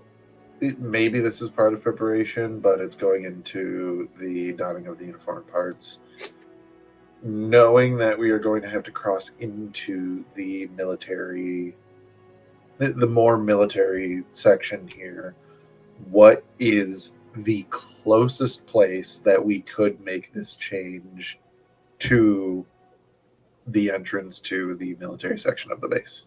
That would be the refreshers at the aft section. It's got the most seclusion to it, and it's right by the turbo lifts.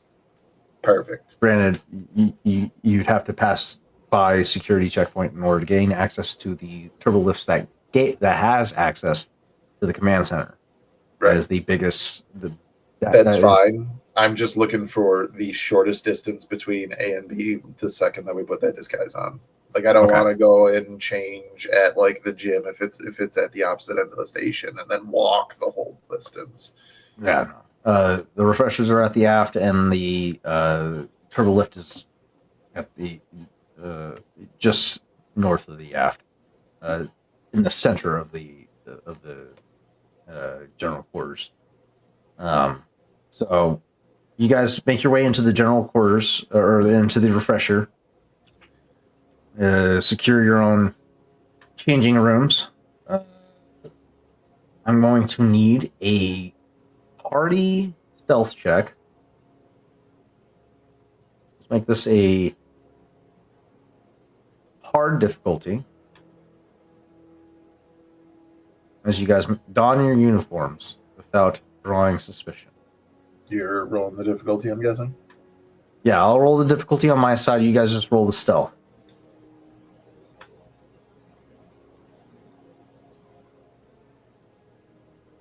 Sheesh. Why do I even ask for these things?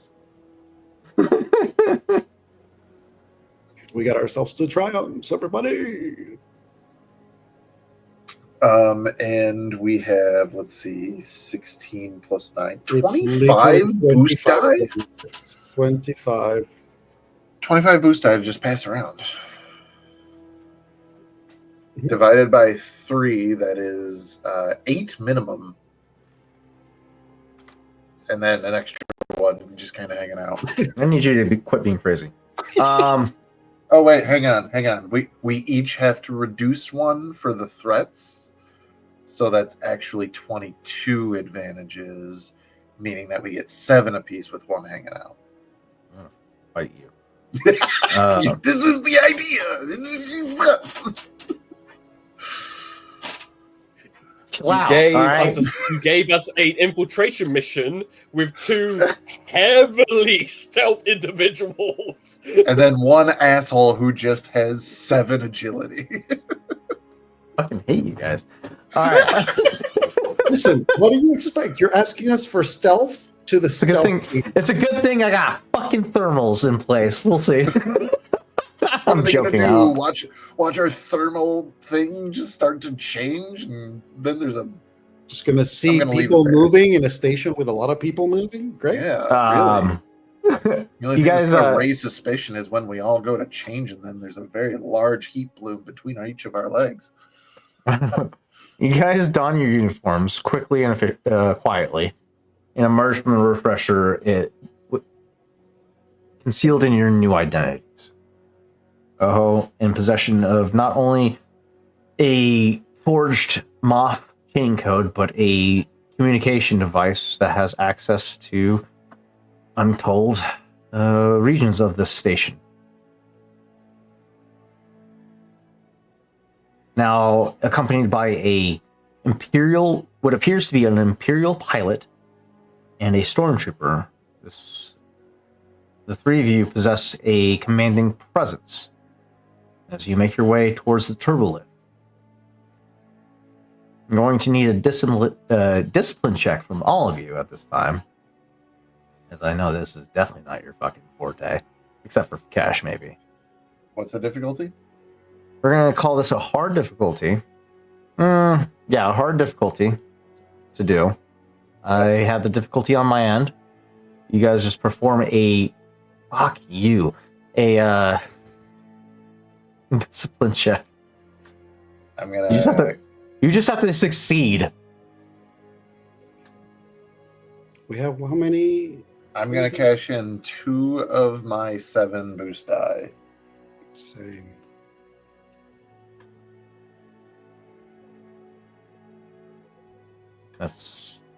I'm cashing in 3, just in case. Okay. All right. All 3 of you. Got them all back.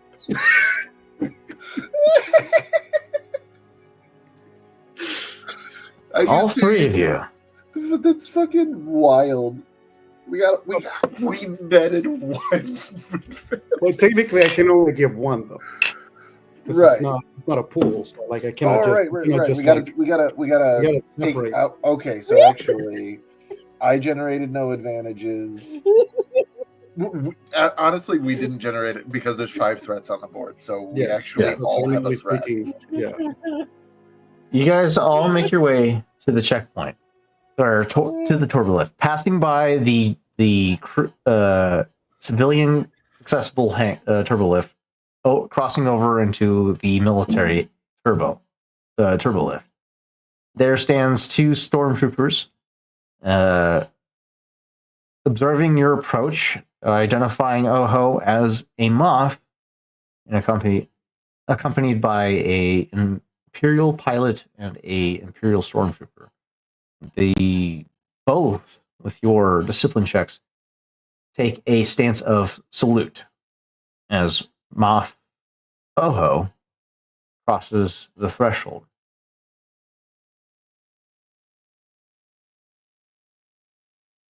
Evening, sir.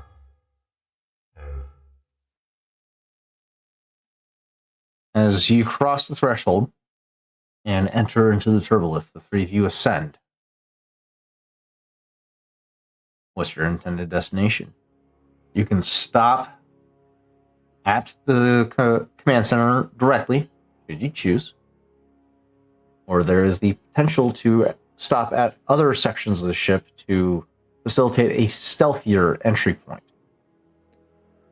I would say we keep using the uniforms until as far as we can go, which is just straight to the command center. Just Yeah. There's no I think point right now in- there's unless for whatever reason, I feel like until they are no longer relevant. Currently, Mhm. we're just going with Yeah. the vibe of the uniforms. keep going until they're no longer usable. That Okay. being said, though, I would like to know what is right above and right below. If Right. if it's relevant, if not, we don't have to do it. But if there is relevance to what may be above and below, I would like to know. So, there is nothing above the command center. That is at the very top of the spire. However, what's directly below it is the security/armory station, where all the security staff is positioned, as well as all of their armaments. I think I know where my demolition tool is gonna go. I think I know where that frag grenade that because I didn't mention it, but Cash took the frag grenade. I think I know where that's gonna go with the demolition kit to set up with the demolition kit. So I will say we will still go. I will suggest that we go to the command center.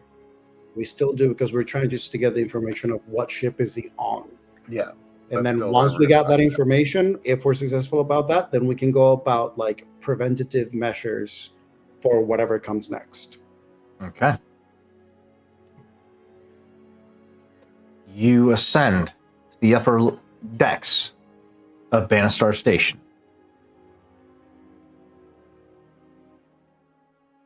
As you reach your destination, the doors pop and hiss open. There before you is the imposing visage of the command center of Bannistar Station.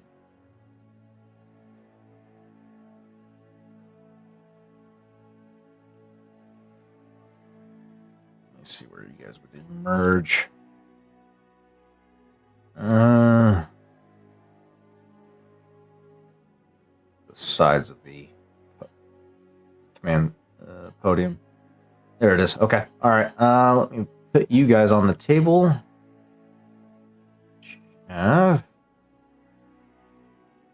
Oho. And Kesh. For anybody in the audience who is wondering why the cast just started to explode, in the private chat, Victor, the story weaver, so eloquently just put, "Well, here goes Muffin." Puns. We love puns. We do love puns. It's a very good one. As you emerge from the turbolift, you enter into a circular chamber toward the top of the station, centralized around a large hollow table, with the hollow projection of the station and real-time updates of incoming and outgoing vessels and hangar occupancy. Main turbolift is accessible at the aft of the command center. There are also two bulkheads at the starboard and port side, giving access to the command to the lower modules of the station.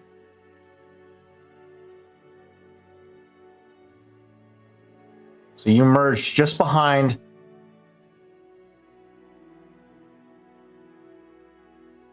you go over here. I forgot I framed this thing. Okay. There we go. So you emerge just behind the observation deck. There you can see five command consoles, an officer at the helm who is giving out various commands to the analysts and staffs currently working hard at work, controlling the inbound and outbound vessels of this command center. Oh yeah, I need to snip this for you, Matticus. Give me 1 second. Appreciate you. No worries.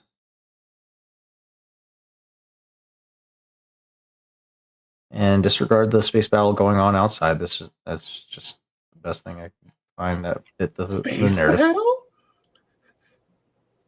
Give me a fighter. It's not actually going down. It's just vessels coming in and out. All right. It could be eventually, but not right now. Ain't. Okay. Here's the map for you, Matt. Thank you. No problem. I appreciate you. That's a lot of NPCs. Indubitably. There's a lot of NPCs. Indubitably, it is. There before you, you see the vast systems in place that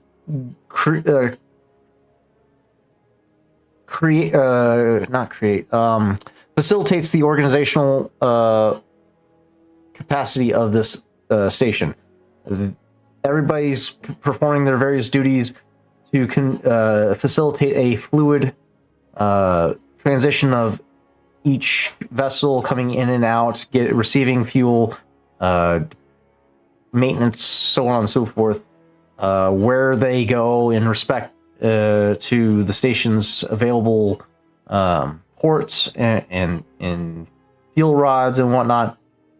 And all of it is being displayed on a hull projection of Banastar Station in full detail. You can see the various ships that are currently inbound being displayed, a manifest of ships that are projected to arrive at a specific time based off the what's it called? Is it manifest still? Yeah, it's a manifest. Or plot charts. We're going to go with manifest because plot charts doesn't sound right. Manifests of incoming vessels at specific times. The officer on deck is currently in the midst of calling out orders to the analysts as the three of you emerge from the turbo lift.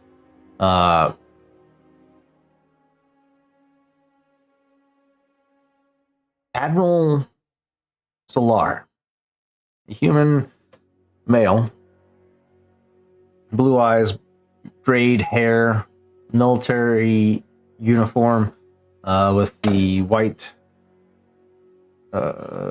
military officer uniform, is in the midst of calling out when you emerge from the turbo lift, and his attention is drawn to the three of you.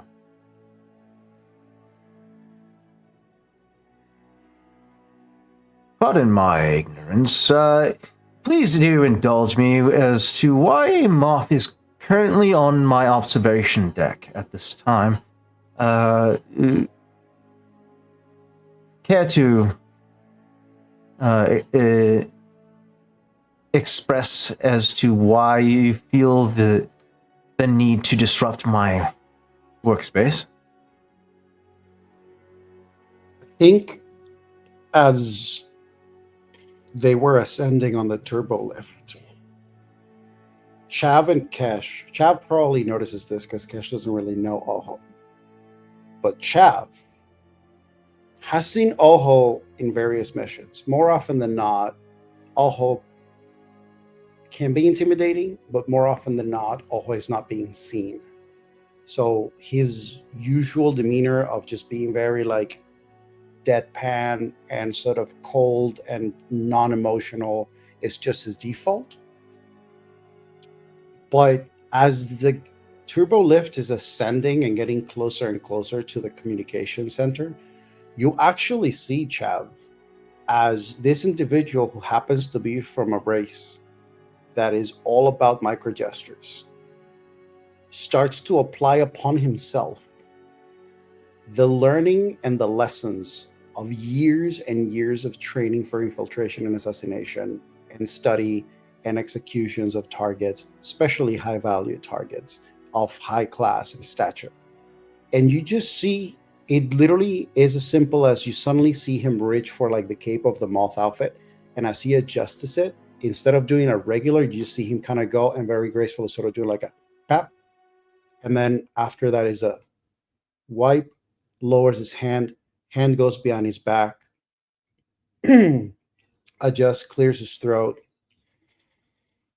takes a breath as he adjusts his neck, and then as the elevator, as the turbo lift dings, both hands go behind his back and chin goes slightly up.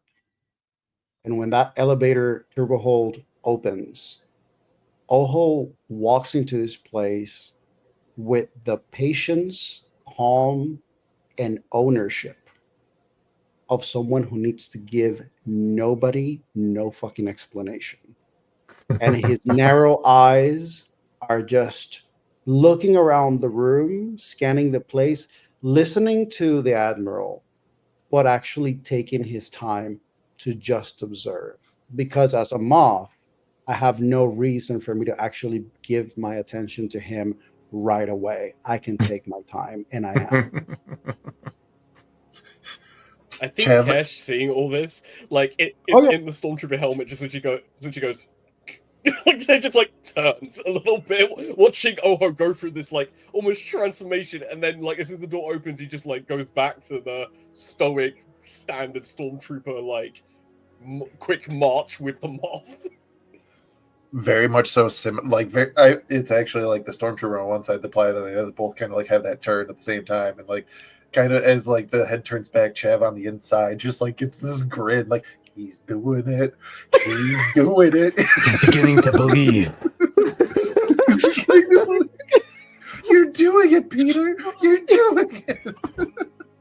What's he doing? He's beginning to believe. Yeah, exactly. Okay. Oh ho, yes. hoo. You emerge, asserting your command without even uttering a word, instilling your presence as belonging. You can hear from the corner, outside of your peripherals, a exasperated scoff as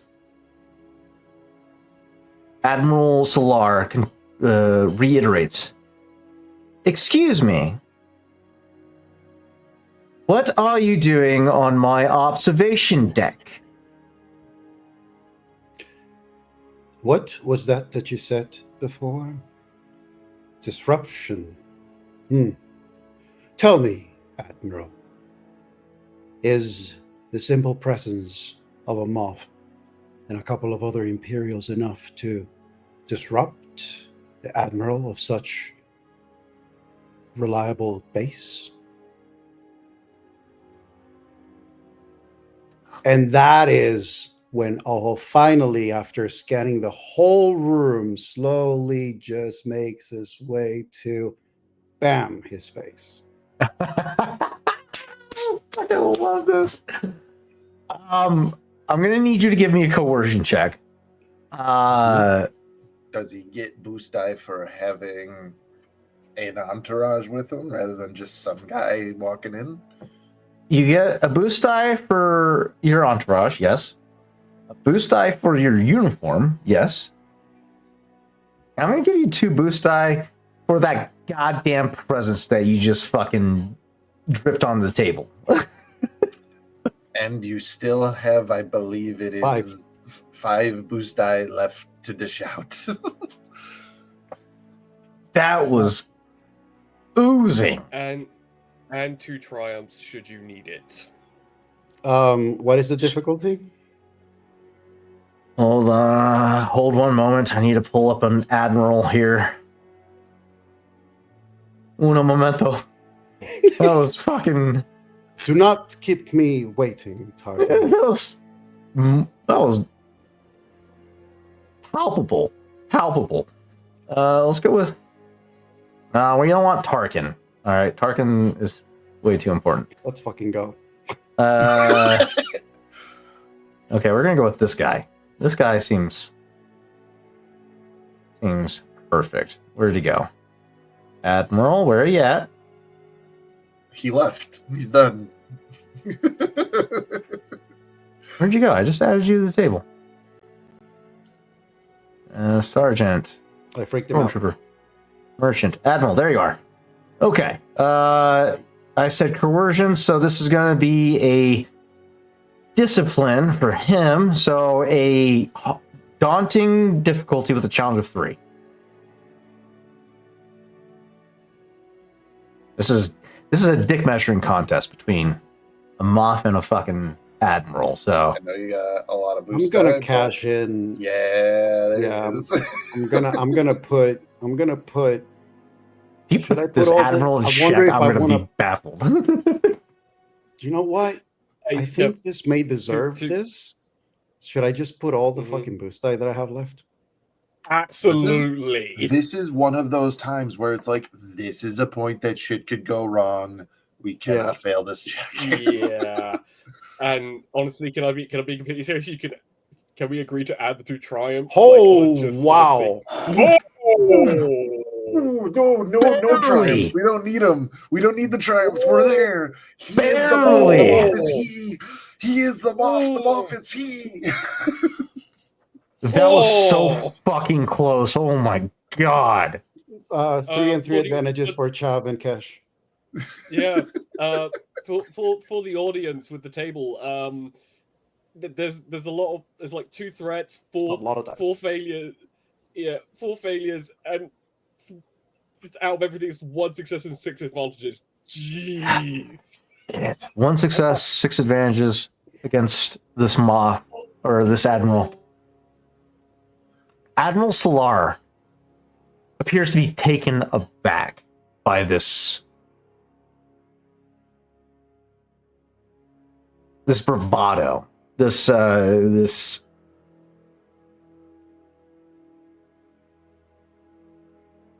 not even bravado. This is just straight up command. Yeah, this is effortless command ownership. There's no bravado there. It's just matter of fact. Admiral Solar seems to choke on his own words for a moment, unable to finding himself stumbling over his words in order to retort in some capacity to reestablish his dominance over his domain, but seems to falter and be incapable of retaking control. I'm gonna go for the fucking kill then. Because what happens is that when I see him falter, that's when Oho just takes a couple of steps closer, leans a little, and goes, "Am I to also presume that the last time that this station was attacked, you were also just being disrupted by a turbo lift opening up?" No, that was before my command. We have not suffered any intrusions or compromises to the station's integrity during my tenure as commanding officer, admiral of the Banastar station. Who are you? What are you doing here? I'm sorry, are you asking me questions now? Let me ask you, how many attacks have you actually fended off since your command here began? We had the occasional skirmish with the rebels. A skirmish. A skirmish with a rebel. A skirmish with a rebel, is that it? You must be so proud. Our efforts here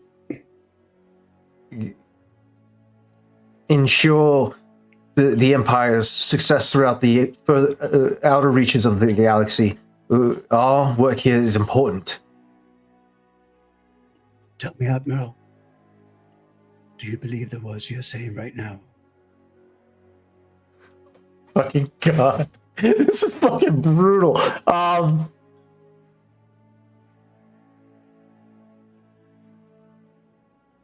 He's doing a discipline check. Somebody get a mop and clean this fucker up. Daunting difficulty for him. You've Mop. fucking shaken him. You've definitely shaken him to it. So This guy's just getting slapped. I'm gonna implement a challenge of 1, a challenge of 2 to this daunting difficulty. Crush his spirit. This dude might fucking cry.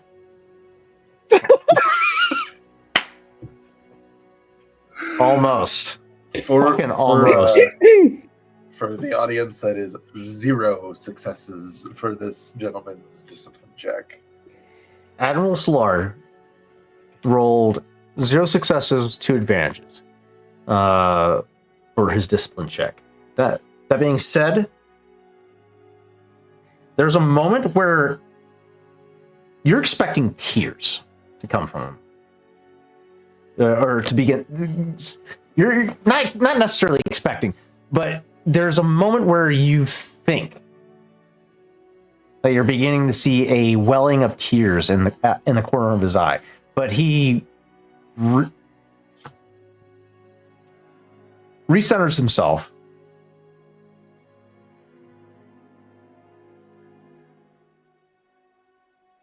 And albeit reiterates,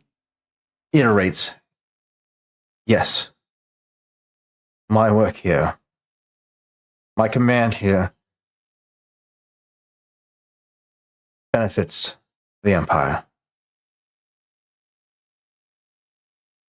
But at this point, he doesn't return the gaze. He turns his eyes back to the observation deck, still addressing you, Moth Oho, but unwilling to relinquish any more control that he has already lost at this point, and now becoming more dismissive of you in this moment. I think when he says that his work is important, and he says, "Oh, I am quite aware, Admiral.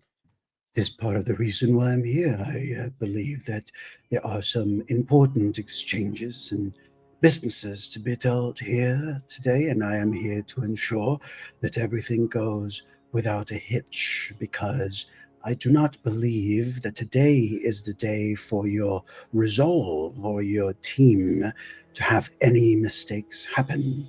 Would you not agree?"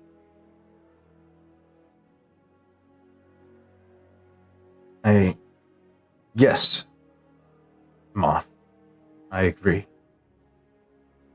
That's why we've been vigilant in our efforts to observe any potential threats that come our way.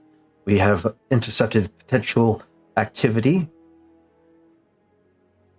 to intercept incoming vessels in our direction, but we have taken strides to prevent any such intervention. What is the status about our price acquisitions and the subjects that are coming to visit? Have you been reviewing the ships, their status, their estimated time of arrival? Affirmative, sir. We have the prisoner transport on schedule. They are here, scheduled to arrive in the next 2 hours. That it was the subject of the potential intercept that we have discovered and made efforts to prevent any such tamperings. This ship, is it reliable? Actually, you know what? Why don't you just show me?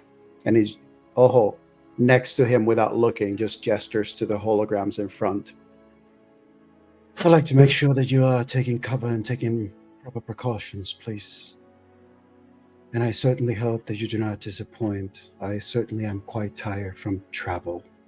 Oh my god. This is so brutal. Okay, I need to say for a moment that, like, with the amount of confidence that now has been built up with Oho, like, Chev is like, because it's just him, he's been wanting to push his luck, so he's like trying to find a thing, like, yeah, what the fuck can I do? And like hearing, like, can you pull up the schematics for the ship and stuff, and like gestures to the monitor. That's the point that Chav is going to like take a step forward, not say anything, but like whoever is in control of that monitor, like kind of tap them on the shoulder and gesture to the monitor, like get the fucking information up. Like him as a pilot, he's going to inspect the all the stuff and everything like that, so that he knows what's going on. And while I'm there, if there is any monitors or data pads or anything at all that I can just take a peek at or anything like that, I just want to be a sponge for imperial information of a sensitive nature. Oh my god, this is brilliant. So Chav, yeah, you make your way up to one of the analysts on the what the hell? Where's my walls? Oh, you're stuck in a wall, that's why. An invisible wall that I didn't anticipate. Okay. You make your way onto the observation deck, or command observation deck, where Oho currently is ridiculing a poor defenseless admiral. I just want to talk to him. I just want to talk to him. Where are you stuck at? Okay. Nope. There we go. Okay, fixed it. We're good. Okay. Asserting this fucking commanding presence over this poor Admiral Solar, Chav, you make your way up to one of the analysts' desks. For the love of Thor, thank you. And tap him on the shoulder, gesture for him to update the hologram of the current Banastar station and its current occupancy and manifests of ships coming in and out to indicate or to project a blueprint of the incoming vessel that is potentially housing your intended target. I'm not going to have... You've essentially diffused this admiral with your fucking checks. I can't really fucking... Admiral Solar looks to the analyst that Chav, you're currently hovering over. Lieutenant, bring up the prisoner transport, Lieutenant. The lieutenant looks at you, Chav, then back to the admiral. Understood, sir. And inputs the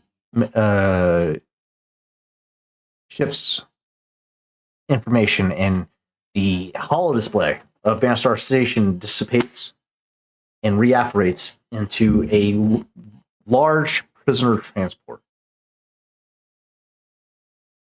There, you can see the current information in regards to the occupancy of the transport itself, the staff aboard, as well as a manifest of or an inventory list of personnel that are currently being transported. One of which is identified as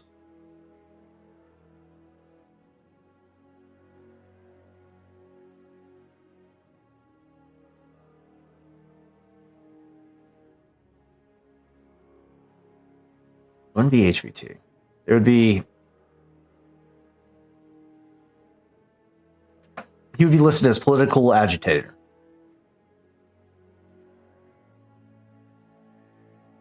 So along the lines of the directives of what Major Brel Kamar indicated, he would be listed as. The ship's name: the Empire's Fist.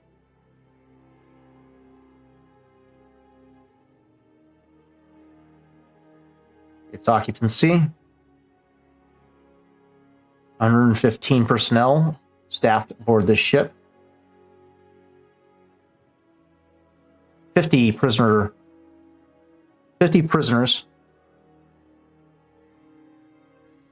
So 115 personnel staff and 50 prisoners being transported. All destined for Coruscant.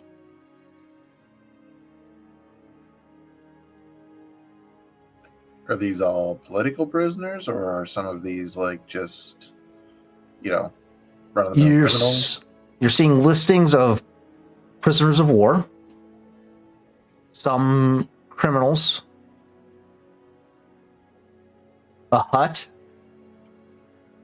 Well, A hut, you say? a hut, you say?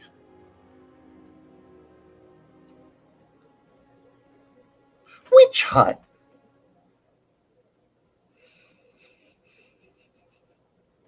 An unknown hut. This one doesn't have as large of an influence as the others. Is it a? Yeah. Oh, go ahead. The hut's name is South, though. That's similar to Caltho. Is it a relative? Can I roll Underworld? Yeah, we'll make it a hard difficulty for off the top of the head. Okay. See if there's any relation to Caltho.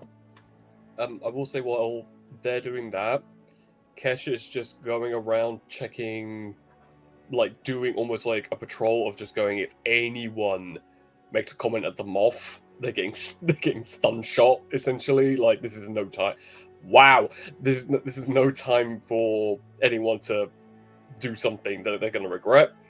But he's looking at logistics. He's looking at where the camera surveillance level is. He's looking for where specific points where an ion grenade or something to turn everything off would be beneficial. In order to facilitate a network-wide shutdown, you're going to need to target their power supply, which is not going to be accessible from here.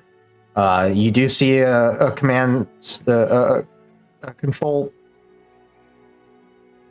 desk that does observe security information in real time, camera footage, so on and so forth. However, targeting this computer would not disable the security features in its entirety. Yeah. It's more just along the lines of okay, fine. Like instead just doing calculations, doing quick number guesswork of if the demolition team needs to know numbers of how many security, how many general population, how many we have one admiral here who's controlling the station. Are there any other high-ranking officers that need to be made that the demolition team need to be made aware of? Ooh. Okay. Because we have a 5-hour head start to them, so by the time we leave, they may just be arriving. Yeah. So it's one of those passing two ships, transfer information. Are you taking over the desk, or are you instructing the individual you're interacting with to conduct this search? Or are you going to pause that directive and find out on your own with that to avoid suspicion? Yeah, as a trooper, I look over at Moff Oho and goes, "Sir, with your permission, I would like to do a security check." Oh, well, I suppose we should check with our great admiral here, who is quite successfully keeping charge of this protected station. Right, Admiral? This is equally Kesh just wanting to see this admiral just get crushed more as well. Admiral Solar, seemingly offended at the idea that an external source is reviewing his security protocols. The protocols we have in place adequate in preventing any infiltrations. We have taken precautionary measures from top to bottom to ensure the protection of Imperial assets. If you think it is compromised, I'm going to need some. I need clearance codes from all of you in order to proceed any further. Oh, that won't be necessary. You heard the Admiral, Trooper. He's taken the precautions, and he can guarantee us that there is absolutely no possibility of any wrongdoing or mishap upon this day, and so we will take him on his word unless he has any sudden changes of heart. That's so fucked up. Affirmative, sir. This is how he literally is just be like, cool. Just tearing him down every fucking step of the way. Inch by inch, you're shredding this man's confidence. Listen, Oho doesn't speak often. Yeah, this There's is a like, reason for it. wow. Actually, if we wanted to compare this interaction with the last time that Oho spoke to somebody directly, this guy's going to sneak on our ship as a stowaway. True. True. I guess that's how Jarvis came in. Precisely. Wow. Okay. But when Oho says that, Kesh just stands at attention, goes, "Affirmative, sir. Continue," and just turns, just goes back to his protective position next to the moth. Jav maintains his position to oversee the monitors, not trying to take it over, but watching whatever they're going to do in display. Oho literally, once he says that, turns back to center to watch, completely not even looking at the Admiral like, okay, you said it. I guess you're not going to... Cool. Nothing You could just go put your wrong. paycheck on the line. Nothing could go wrong. I need to check in order to break this guy's fucking confidence. Whatever's left of his confidence. Finish him. Your choice. Your choice: coercion, deception, leadership against his discipline. Which is? The daunting difficulty with the Challenger 3. You do have your boost die for entourage, uniform, and the two. I'll give you back the 3 you gave me. Oho, you can take 3 extra boost die. You have 3 boost die for how fucking distraught this dude's fucking confidence is right now. Can I argue that his discipline... You know what? That's a good point. We'll reduce his challenge from 3 to 1.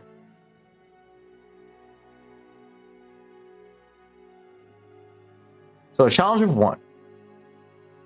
Oh my god, this poor fucking Admiral. That nice white uniform looking a little yellow. This fucking guy. Admiral Solar begins to sweat under his sweat begins to build up on his brow as he becomes physically agitated, as his confidence just disappears entirely. He looks to you, Oho, as you're continuing your observation of the holo display. You can see out of your peripherals as he begins to fidget with uncertainty.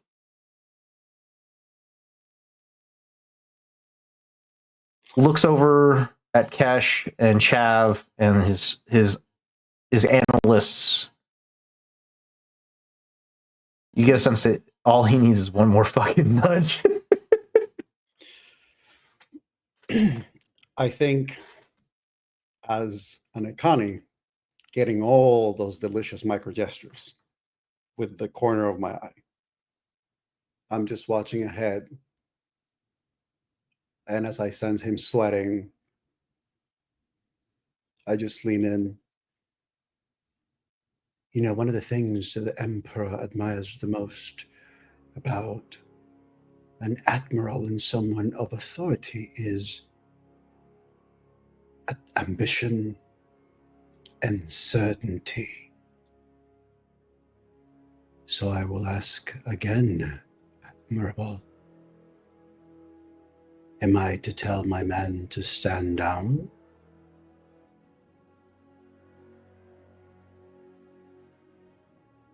It's at this point, defeat creeps into his face. He very much has surrendered at this point. Turns his attention to you, Kesh. Give him access to the security. Do a full sweep. Look for any compromise in any of our protocols. Kesh stands at attention, does the whole click of like affirmative, goes over to it, looks at the analyst and goes, bring up all manifests, go from top to bottom, from this control center down to power cells. Yes, sir. And as he confirms the command, he begins to pull up a complete and detailed list of all events that have been logged via security footage, any incorrect passwords put in, everything and anything. All events logged categorically in every field. Kesh is just photocopying it into his mind, every single password, security clearance code, anything that basically just goes, press this button to unlock everything, and is like the minute we all leave, hopefully successful, all of that is being transmitted over to roll in his computer CPU. Because, oh my word, is he going to have a field day with this. I would say taking advantage of the current state of affairs with the Admiral, and after what he said last, once more, Oho just is watching forward and just leaning and speaking very closely. He at least is making the effort of show to this Admiral that he is not trying to shame him in front of his entire operation. He is like speaking to him very low, very quietly. He's basically giving him this thing of like, I will fuck you up, but I at least am giving you the benefit of the doubt to at least self-correct before I decide to put you to shame in front of this entire fucking floor.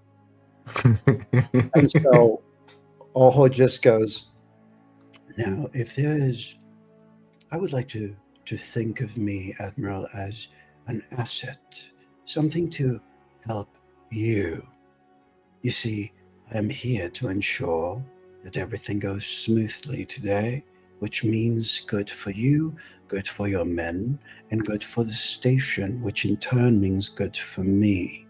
So, if there are any particular threats or concerns about the subjects that we are going to be receiving our visitors, now would be the time to disclose it, so that I may do proper arrangements and ensure that my men are also prepared to assist you to ensure that this is a successful day without any need for correction.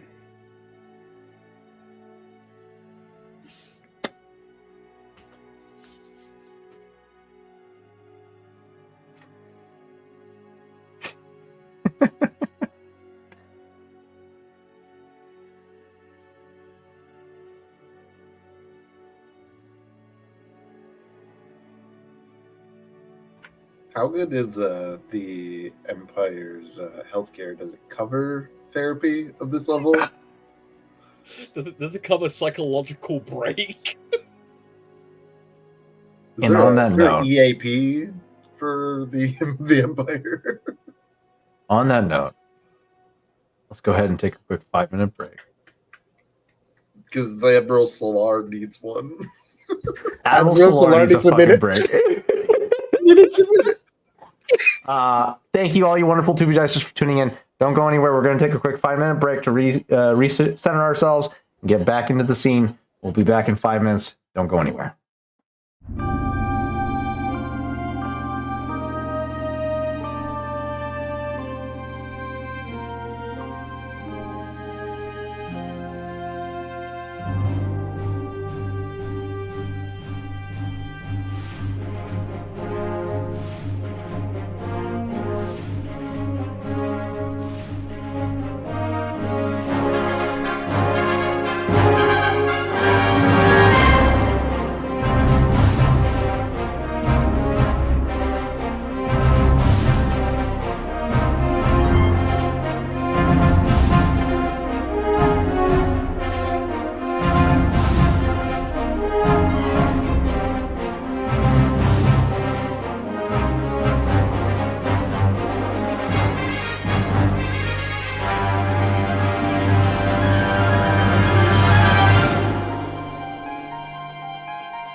Hello.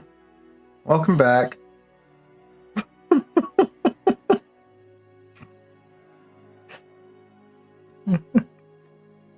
Welcome back to my Defeated BBEGs talk show. I'm your host, Daddy Tarzan.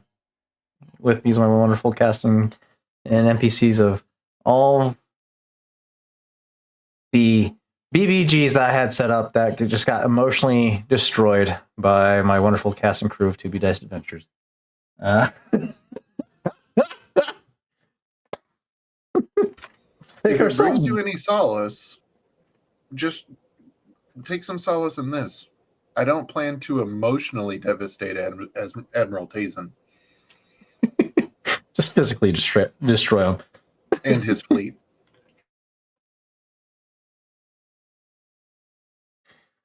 That being said,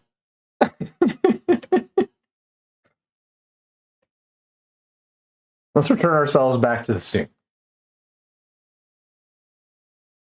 Admiral Solar seemingly surrendered to the commanding presence of Moff Oho, who has now asserted command over Banastar Station.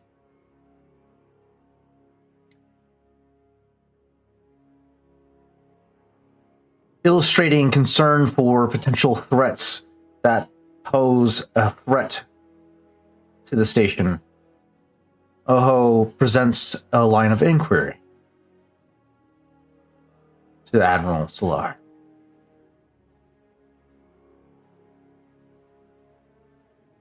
If there's any concern for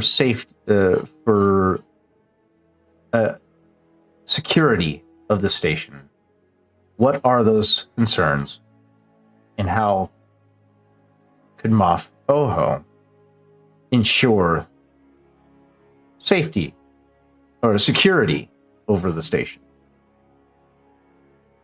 Or something to that effect, right? Basically, part of the reason why he's asking is because he's pointing out the fact that there's various prisoners that are coming. So part of the question is related to the idea of like, if there are any particular threats amongst those that are coming, other than the one that we already are looking for.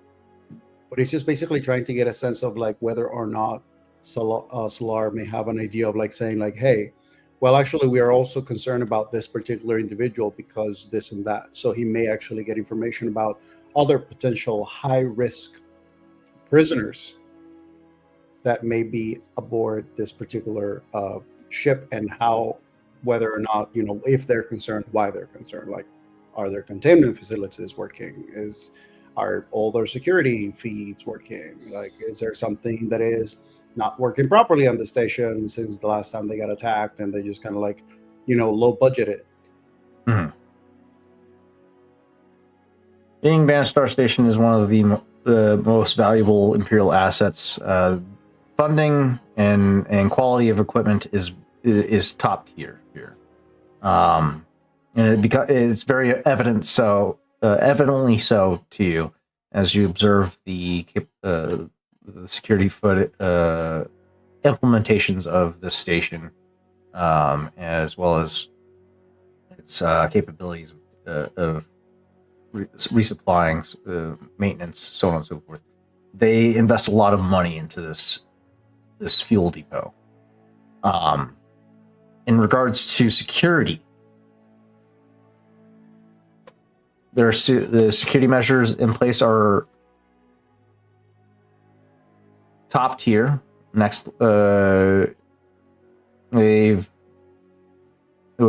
is no object in the Empire's eyes, in ensuring the safety and continued functionality of this fuel station for the Empire. And as you're getting a full readout of the station, you are able to observe the multitude of safety implementations in place in the event of an invasion, in the event of a system malfunction, in the event of a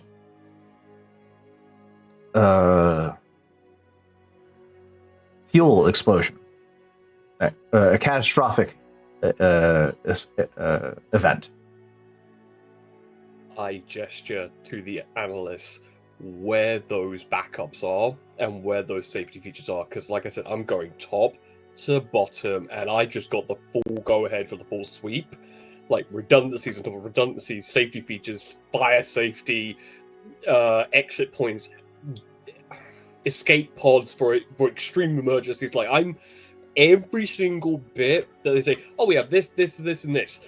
I'm literally going, sabotage that, sabotage that, sabotage that, sabotage that. Just for Yes, it's all just for the demolition team. Just like giving a rundown of like hit here, hit here, hit Yeah. here. That You will then get back up, so hit that, like, and then go. yeah. So you pinpoint the location of the Bannerstar fuel pump, a safety implementation in place in the event of a catastrophic failure will divert and stop any fuel from being pumped into this station and seal off the explosion, containing it to the station itself as opposed to destroying the entire spire. Sabotaging that will ensure a catastrophic destruction and potentially eviscerate any potential evidence of your presence on the station. That being said, sabotaging that is integral, but to ensure complete and utter devastation, you have to hit the fuel station's reactor core, which is at the very heart of this station. There, you centralized around a massive power core that supplies the entire station's power supply. Destroying that fuel cell can and will result in a complete and utter catastrophic event. Chav, I see you have a question. I'm very patient. Just across the console, while Kesh is working on intel for the demolition team, Chav is working on intel for exfil. With the prisoner ship schematics up, and then the rest of this command center at his beck and call.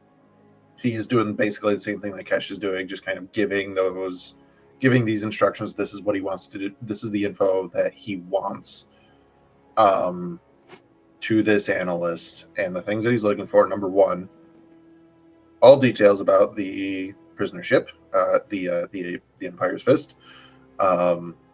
Because if for some reason Chav needs to sabotage, infiltrate, and or pilot this ship, he wants to know everything about it. Mm-hmm. He wants to know about the prisoners that are on board, which I did fail on the hut, south of the hut. Never knew you. That was extra credit anyway, so I'm not worried about it. But just like if there's any things of note, which it didn't sound like there were beyond the hut.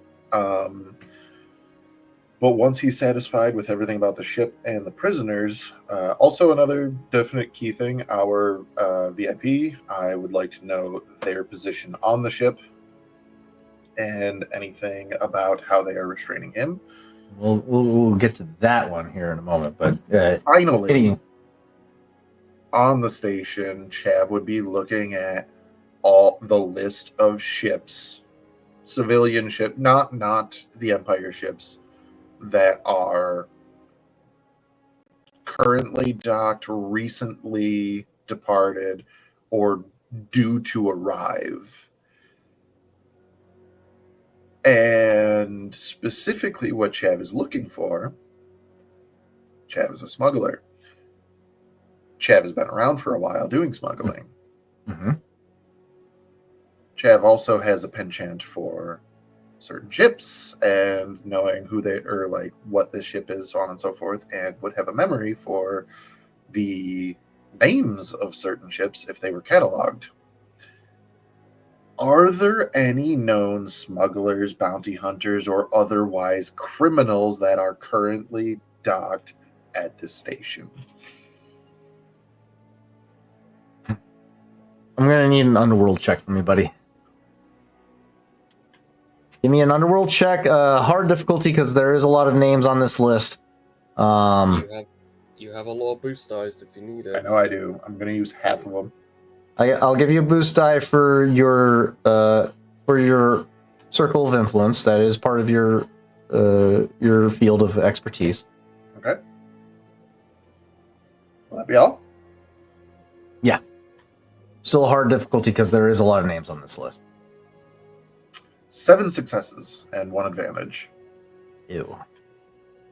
I will give that advantage to Oho. He's in a very important position. 7 successes is gross on something that I only have 2 dice normally. Yeah. You see a couple of names that do stand out. Grebo, a altruistic. Let me roll him up. Grebo is his name, but I don't know what species I want to make him. So we're gonna roll him randomized. That's perfect. I love it. Grebo is a Cicavian smuggler. He's altruistic. He likes to work in preservation of endangered species throughout the galaxy, and allocation of hard to get species as pets and whatnot. So he works with a lot of animals. Cicavians are slug-like creatures, sentient aliens that have this like little feathery like growth on the front of their face, like a mustache, to antennae for eyes and whatnot. But they also, very intriguing creatures. Sentient species from the Sakavi Tar. One Sakavi Scuba Stev was a master fisherman on the planet of Kobo in 9 BBY. Look at that. Interesting species. But yeah, Grebo is his name, and he deals in exotic creatures on the black market. He's one. I gotta make fucking NPC sheets now. Damn it. I rolled so well, I gave the game master more work. You did give me more work. Grebo. For the sake of expediency, if you want to just say, I have a good list of names. Yes. And then we that's can fair. figure them out later on. Yeah, I'll generate them later. Yeah, my main source here of wanting to do this is, if need be, Chav is looking for a scapegoat. Ooh, okay. So if like shit starts to hit, they're like, somebody's doing something. I'm gonna point them to that fucking docking bay and be like, this Grebo guy is a smuggler. Yeah, he usually deals in exotic animals, but he's altruistic. So that sounds like rebel to me. And if we can pull security to that dock, okay. Yeah, I'll come up with something in the meantime. But yeah, you generate 7 names stand out to you in this massive list. There's over 150 different ships or in crews logged for today's inbound and outbound vessels. So a lot do stand out, but 7 of them stand out in particular. legitimately Chav's going to like have this guy basically pull up a document and put all of those ships and names and stuff in them, like, because like that's basically like he's basically telling them to run a background check for anybody with a criminal record or anything like that, and then anybody else that like, drawing attention to him automatically. I like it. Yeah. Okay. Like just like putting them aside, like these are going to be the ones that you need to look out for. And honestly, like to kind of go into it with Oho as he kind of does that, he's gonna not out loud, just kind of like write to this guy, just be like, "You don't have this list already? You had to populate this from a filter. You didn't have the list already." That's going I to think look that- bad on your next report. Oh, And just like go right back to it. Oho literally just has a moment of like he's sort of looking in the direction of Chav, what he's saying to the person about not having a list ready, and his eyes just slightly just kind of look at the Admiral and then look back forward.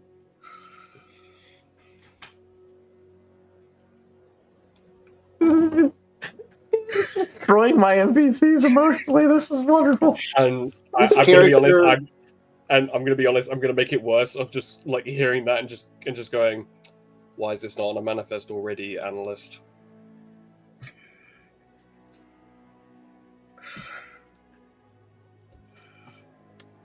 I just can't get a win here. To circle back as well, Tarzan. So Mhm. basically, like, the question from O's perspective, while Chav is doing, smugglers and ships and things, and Cash is doing manifesto security, etc. Oho's question was more in relationship to also like, are there any other high note individuals amongst the prisoners in the ship? And that's where I was going to get to once we resolved everything. And that is a perfect time now. As Chav and Kesh are going about their various investigations, Admiral Solar has kind of pulled you, requested your presence to the side, less observable of the rest of the staff. More so to kind of maintain face for his crew, but in acknowledgement that you've won the battle of dick measuring contests, and he's giving you the full rundown. The Emperor's Fist is scheduled to arrive. Like I mentioned before, Moth, we have intercepted communique with the intentions of intercepting the vessel in the efforts of rescuing a potential high-value target aboard the vessel. We have already taken strides to prevent such endeavors. And exactly how are you planning to hold this target while they are here? We switched vessels. He is not on the Emperor's Fist.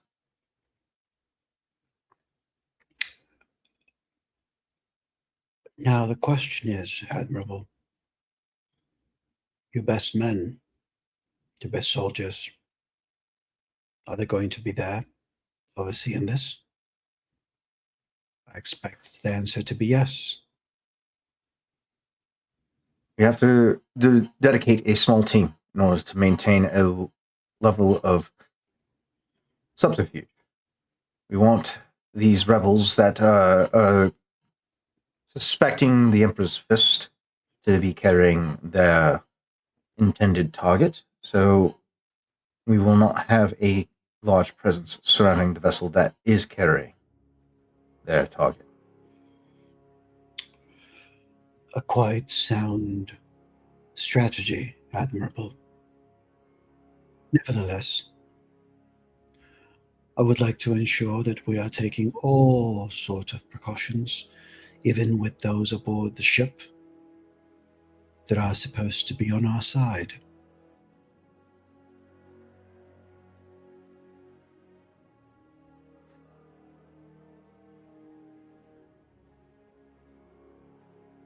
Emperor's Fist is scheduled to arrive within the next hour. It's too large to dock inside hangar 19, but it will dock with the external fueling tubes. Fueling. That's not the right terminology. Give me 1 second. I'm saying the wrong fucking thing.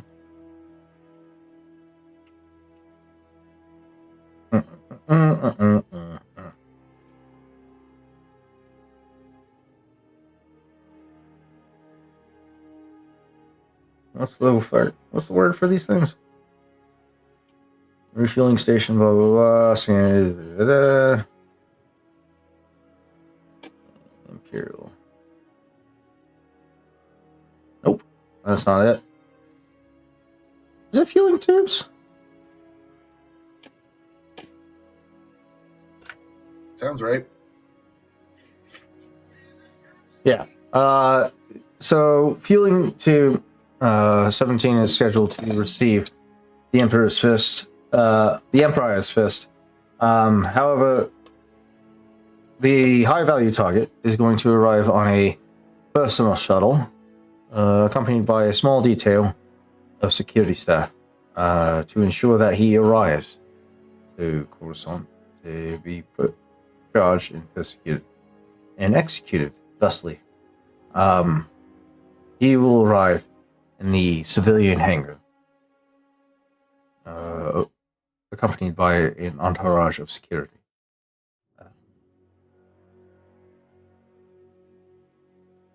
We have measures already in place to ensure the safety, the safekeeping of the target.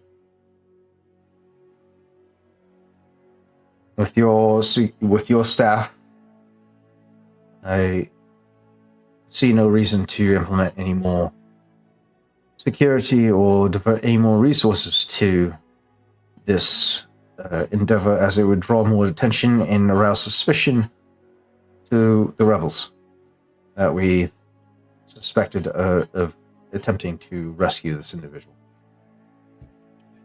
I will say this is the perfect moment where Oho very smartly smiles proudly.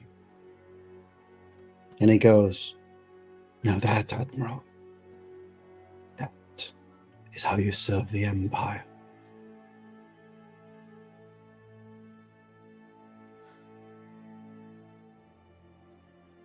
Of course. For the Emperor. For the Emperor. Now, you say he is arriving with a small security detail to the civilians' docks. I would suggest to ensure... Well, I suppose I don't need to ask, because I am sure that you have already procured the manifesto of the security detail that is arriving with our target, so that we may cross-reference any potential information of each one of them. Yes, the HBT is currently in the company of 6 Imperial Death Troopers to ensure his arrival to the Emperor. If I may ask, Admirable, not that I am trying to overstep on your wise decision as it is, as I have no intention of altering your decisions too greatly, but if you are placing your target in this location that is meant to be more for civilians, how are you ensuring that 6 death troopers are not going to call unwanted attention amongst those subjects which my men here have already pointed out may be of unsavory nature? If I may suggest, I suppose it would be wiser to make that security smaller amongst the target, spread them apart. Hearing this, Chav just like looking at that list, like, because he's probably just been going over, but just to sort of emphasize whatever is the most dangerous name on that list, just kind of pull up their profile so that if the guy looks over, he's seeing the worst of the worst. Fucking, I hate you. Oh, this guy looks evil as shit too. Okay. Listen, there's fucking 3 people here who are all fucking great at manipulating people in their own ways, and they all know how to fucking push little buttons. It's a dangerous team right here. If we're all listening to each other and coordinating with things, like just like, yeah, well, this is good. So the one criminal element that stands out the most is Benatori the Kakala. A Kakala is a diminutive sentient species that existed in in the galaxy. Dubatcrom was a member of the species. That's all they list? Is there legends on this species? What the fuck? That's so vague. I don't like that. We're gonna re-roll. We're gonna re-roll. There we go. An Abyssin individual. Abyssin, a Cyclops, essentially. Abyssins were a cycloptic, single-eyed sentient race native to this. They had the ability to regenerate lost limbs and could live for nearly 300 years. Holy shit. Notable Abyssins include Mayo, a patron of Chalmun's Spaceport Cantina in Mos Eisley, and Gore Koresh, a gangster and gambler who hunted the Mandalorian coverts for their Beskar armor. So, I forgot what I said his name was. Benatori. Benatori the Abyssin. Burly individual. Power lifter build, 100%. The power lifter gut, massive, bulging arms. The dude just looks like a gangster just from the get-go. Short but long, lengthy hair. Yeah, medium hair. There we go. That's the word I'm looking for. Gotcha. Brain ain't working just quite right, but medium length hair, slicked back, very prominent singular red eye, with a is it a slit? Yes, it is. It is a slit with a feline slit. What's it called? Pupil. Very prominent and defined singular brow, powerful jaw. This dude. Once you bring up his whole rap sheet, after singling him out of the whole manifests and whatnot, this dude has a massive rap sheet of extortion, racketeering, and blackmailing, so on and so forth. This dude dabbles in almost all of it. So Benatori, the Abyssin of the Black Sun. He has Black Sun affiliation. Noted. Black Sun, noted. And as he kind of like pulls that up again, because I'm just fucking doing the same thing, just talking shit to this fucking analyst, just kind of goes, I'm surprised, knowing that there's an HVT, knowing that there's a very prominent political prisoner moving through here, I'm surprised that you guys even let this guy dock here. Analyst, looking fervently between you and Admiral Solar.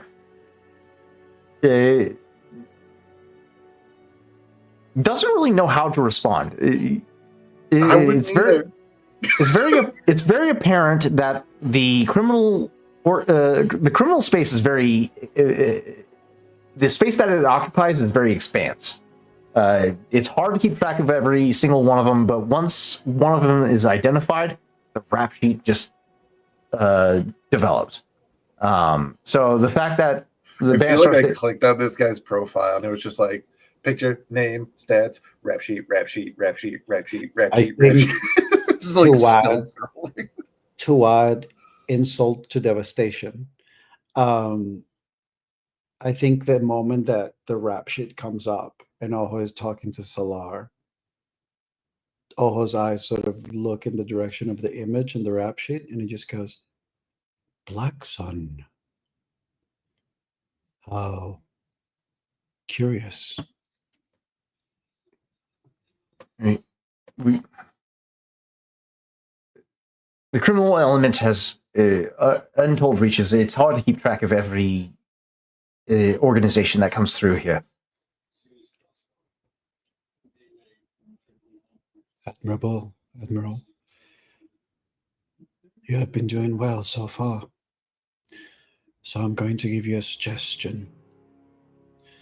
Instead of trying to give me excuses, how about you just give me your word that the remainder of this day you are going to spend it reviewing all of these potential threats and making sure that your security is ready should any of them feel emboldened to try their luck against the Empire today. For I would like to make sure that if any of them do, you prove to them why obedience is the way of the Empire.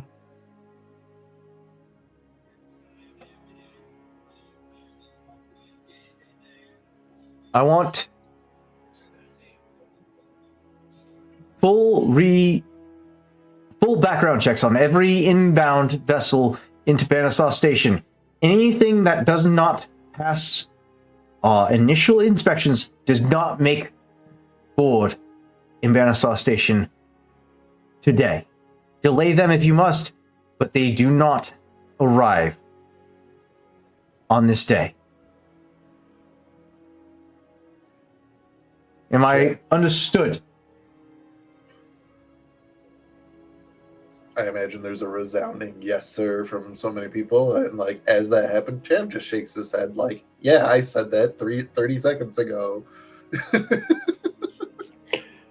Doesn't say a word, just shakes his head very slowly. The next ship, the ship where our other team is coming, is the Imperial ship, correct? The demolition team, yes, they will be coming shortly after this interaction. They're about 2 hours out from this point on. This interaction wouldn't have taken that long. You guys arrived at the first hour of the 5-hour journey. We were told that the Empire's Fist was going to be arriving in 2 hours when we got here. Yes. So you guys have time to prepare for any changes that you guys want to make. It looks like you guys have almost full access to this station. So I think one of the things that Oho is going to add is I will be sure to communicate to you the chain code of the rest of my acquisitions. They should be coming soon enough. Make sure they dock. And remember, they are here to ensure that this day is successful. If it is successful, then all the glory of a well-executed day will belong to you. I hope that I am not going to be forced to ask them to intervene with the affairs of the station.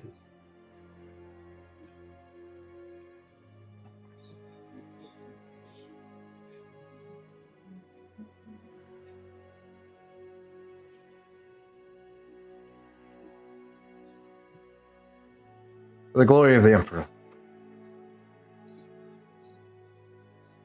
Chin up, Well, Admiral.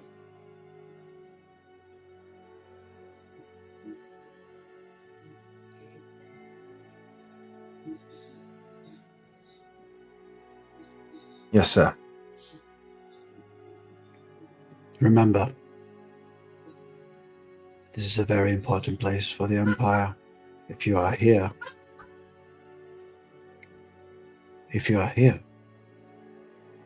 it's because we have some level of trust and belief that you are going to do great things here.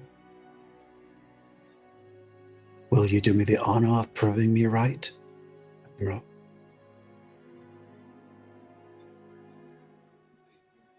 Absolutely. Well, I will not fail the Emperor. And I will be sure to let them know of your accomplishments here today. Long live the Empire.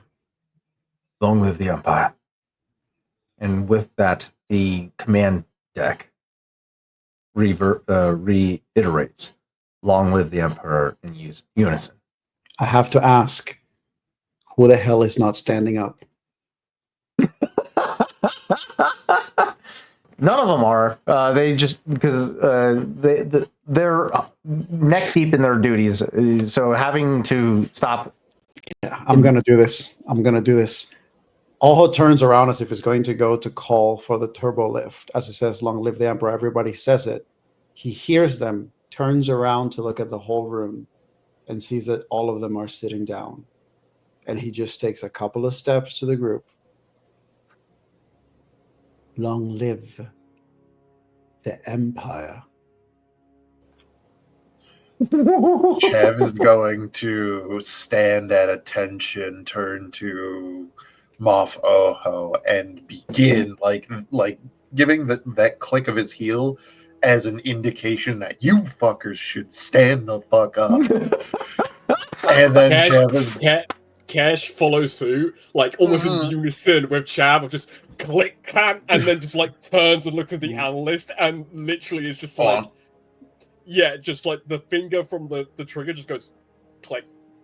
It's like, you better fucking stand at attention. Chev isn't gonna look at anybody, but just like try to lead that saying of "Long live the Empire," like so that everybody in this room better stand the fuck up. Cash does the exact same thing. There's no roll fucking necessary for this. What are you gonna do? Make us do a discipline check when we're more disciplined than the actual fucking Empire? 3 infiltrators, 3 manipulators walking through a room and debilitate. Seeing this and seeing the reaction from Moff Oho, Admiral Solar turns to the command deck. Attention on deck! There it is. And everyone in unison stands up at the same time and chants, "Long live the Empire!" Oho takes a time just scanning the room before finally turning to Solar. And then Oho gives him, just to him, a smile of satisfaction. He's trying to convey the good. You know how to do it. He's just playing that roller coaster of emotions for this guy because I want him to be entirely focused on everything that I send him on and nothing else. Thinking both that he was nearly destroyed and both at the same time rebuild. It was given hope and also the potential threat of eternal damnation. Oh, I was a fucking master gaslighter at this fucking point. Jesus Christ. He is more invisible than gas, I'll tell you that much. Oh. And I think with that, yeah. As that final boot pressure to the back of the neck is implemented, just as quickly as that pressure was applied, it is dissolved and retreated down to the lower depths of Banastar Station. Victor, I'm so hot for you right now. Me too, dude. Fuck. Fuck. I'm just sitting here having a panic moment. Don't mind me. I'll take it. That's being hot for Victor. That's what it feels like. I'm going to leave it up to you guys at this point. You guys have basically full range of this fucking station. Thanks to the social checks that you guys successfully navigated. Now that we're safely in the turbo lift on our way down, it's at this point that I'm going to point out. If I may, because this is the thing that would happen as soon as the three of them enter the turbo lift in the same formation. Mhm. You just see you guys go in, he goes in, you guys follow, get on his flanks, and then it's just in that position, arms on the back, the turbo lift closes, and you just see it literally is very slight. There's just the tweak of the neck again, a release of breath, and it's like you can see the drop of the facade without the facade being dropped. Mhm. Like he's still with the same posture and everything. You just see his face like relaxing, and you just hear the regular Ojo voice. Did everyone get that? Literally, Kesh just reaches up and just double taps because he was actually recording with the helmet.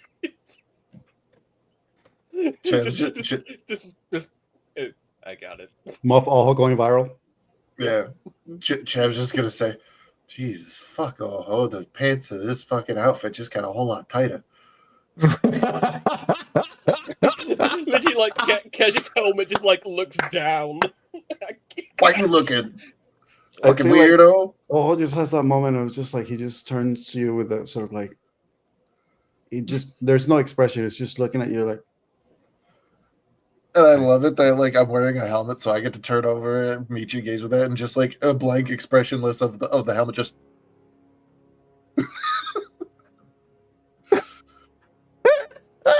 Thank you, Taylor. Fuck. I love it.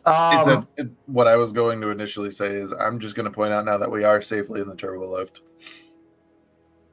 Victor did all of that without giving this person a fucking name.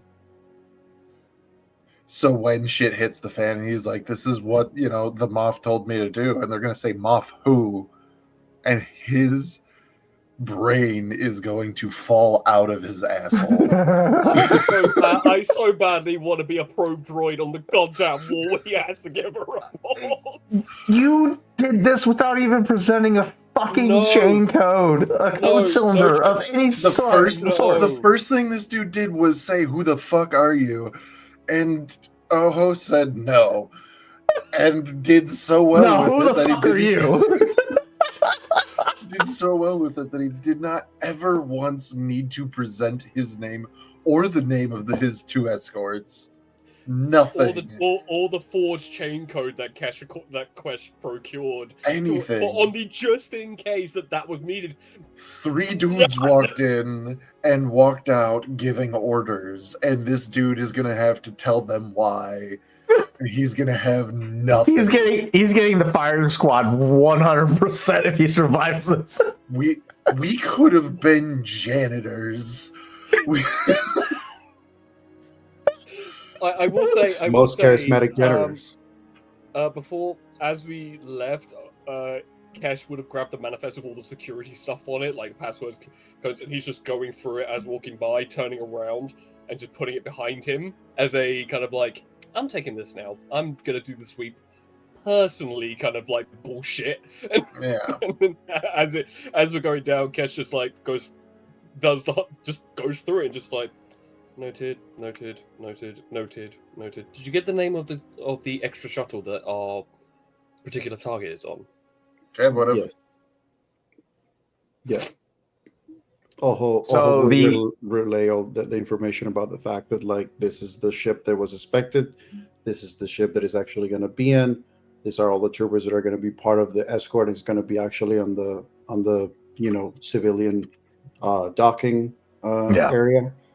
I would say that probably the last thing that Ojo would have done would have been like getting the direct communications link to the admiral, as well as just letting them know, like, we will be keeping an eye on the subject, on the events discreetly.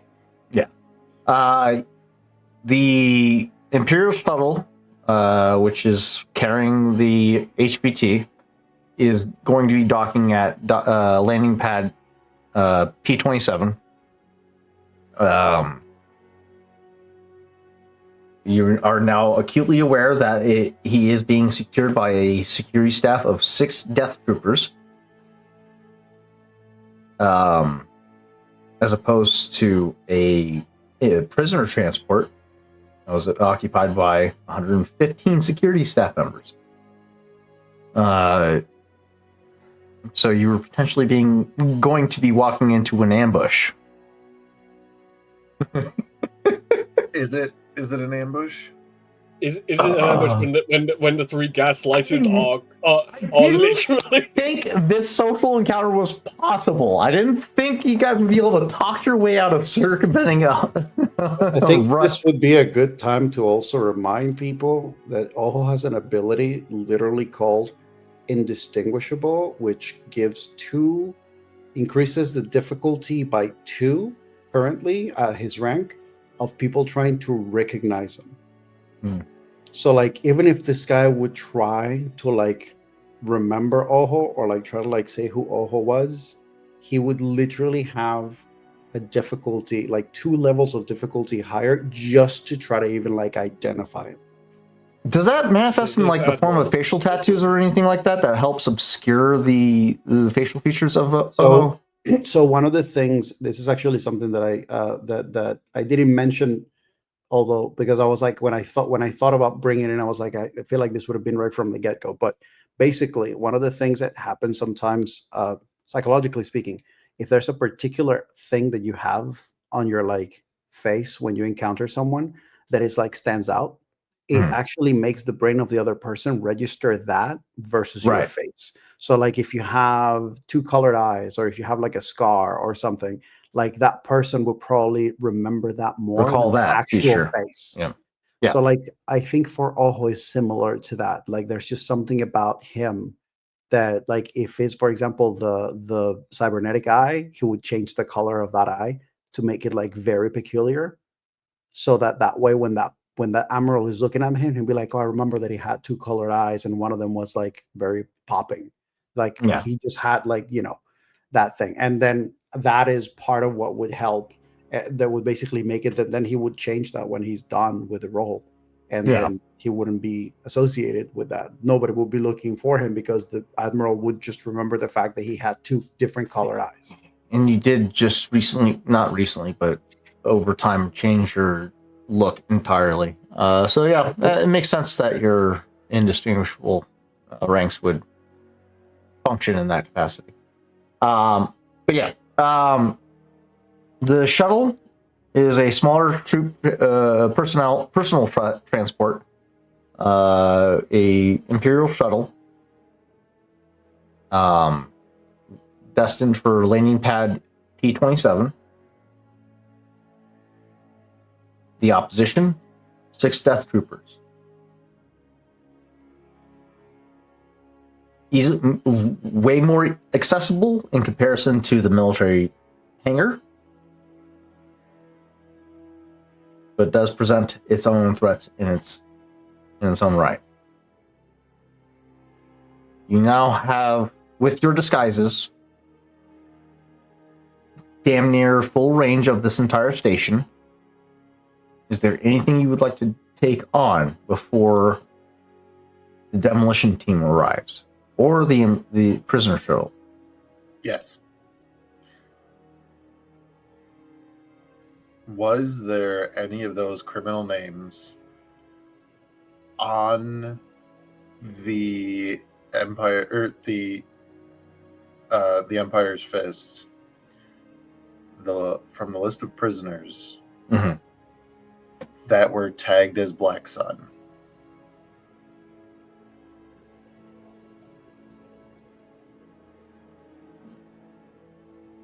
I'm not going to put a Zephyonian on the fucking ship. That's crazy.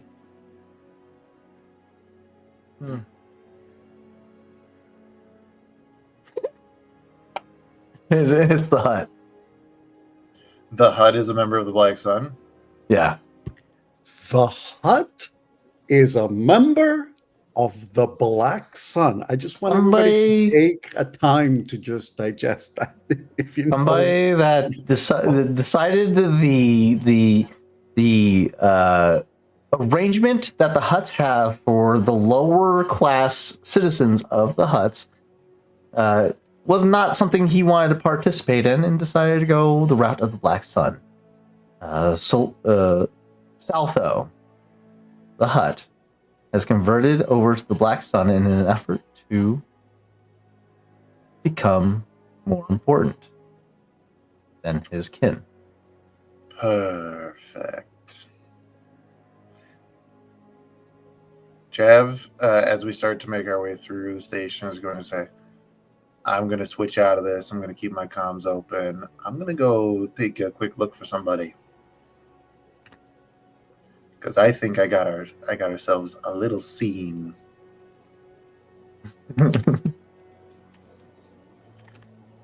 Jav is going to switch back into his civvies. And then he's going to go look for the last known location of Benatori. Ooh, Benatori.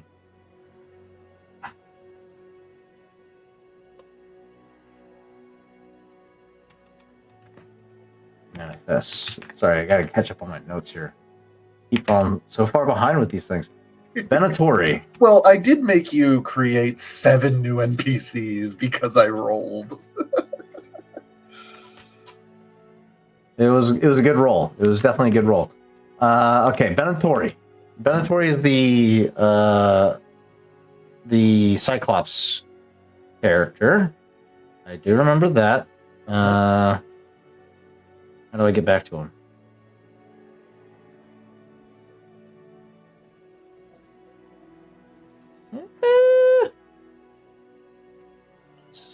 Where are you at, buddy? I need my Cyclops. Give me my Cyclops. There's so many aliens. What was it? So many fucking NPCs I gotta keep track of. Sorry, guys. For the audience, please be patient with me while I try and relocate my alien species. If it helps you at all, I don't think that he'll have to roll anything for what I have planned. Oh no, I'm just trying to find the alien name so I can create my character sheet. Abyssin. Abyssin, there we go. Thank you.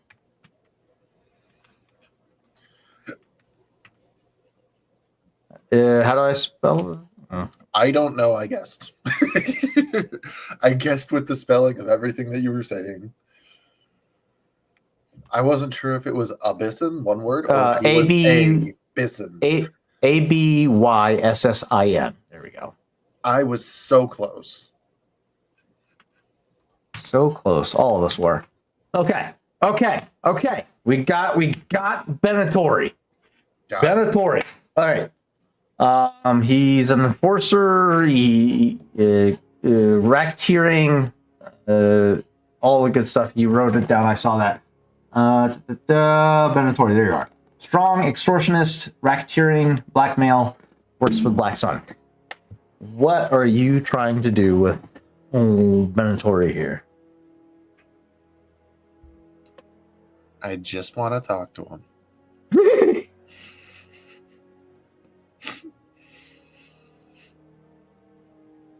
Okay. Where is he? There's a lot of things going on. There is a lot of things going on. You would currently find him in the general quarters. Mm-hmm. No, you would find him in the civilian hangar. He's currently preparing for departure. He's been here for about 2 days, waiting. Apparently. Probably wouldn't take much to surmise that he's waiting for a particular event to take place. So he might already be ahead of me.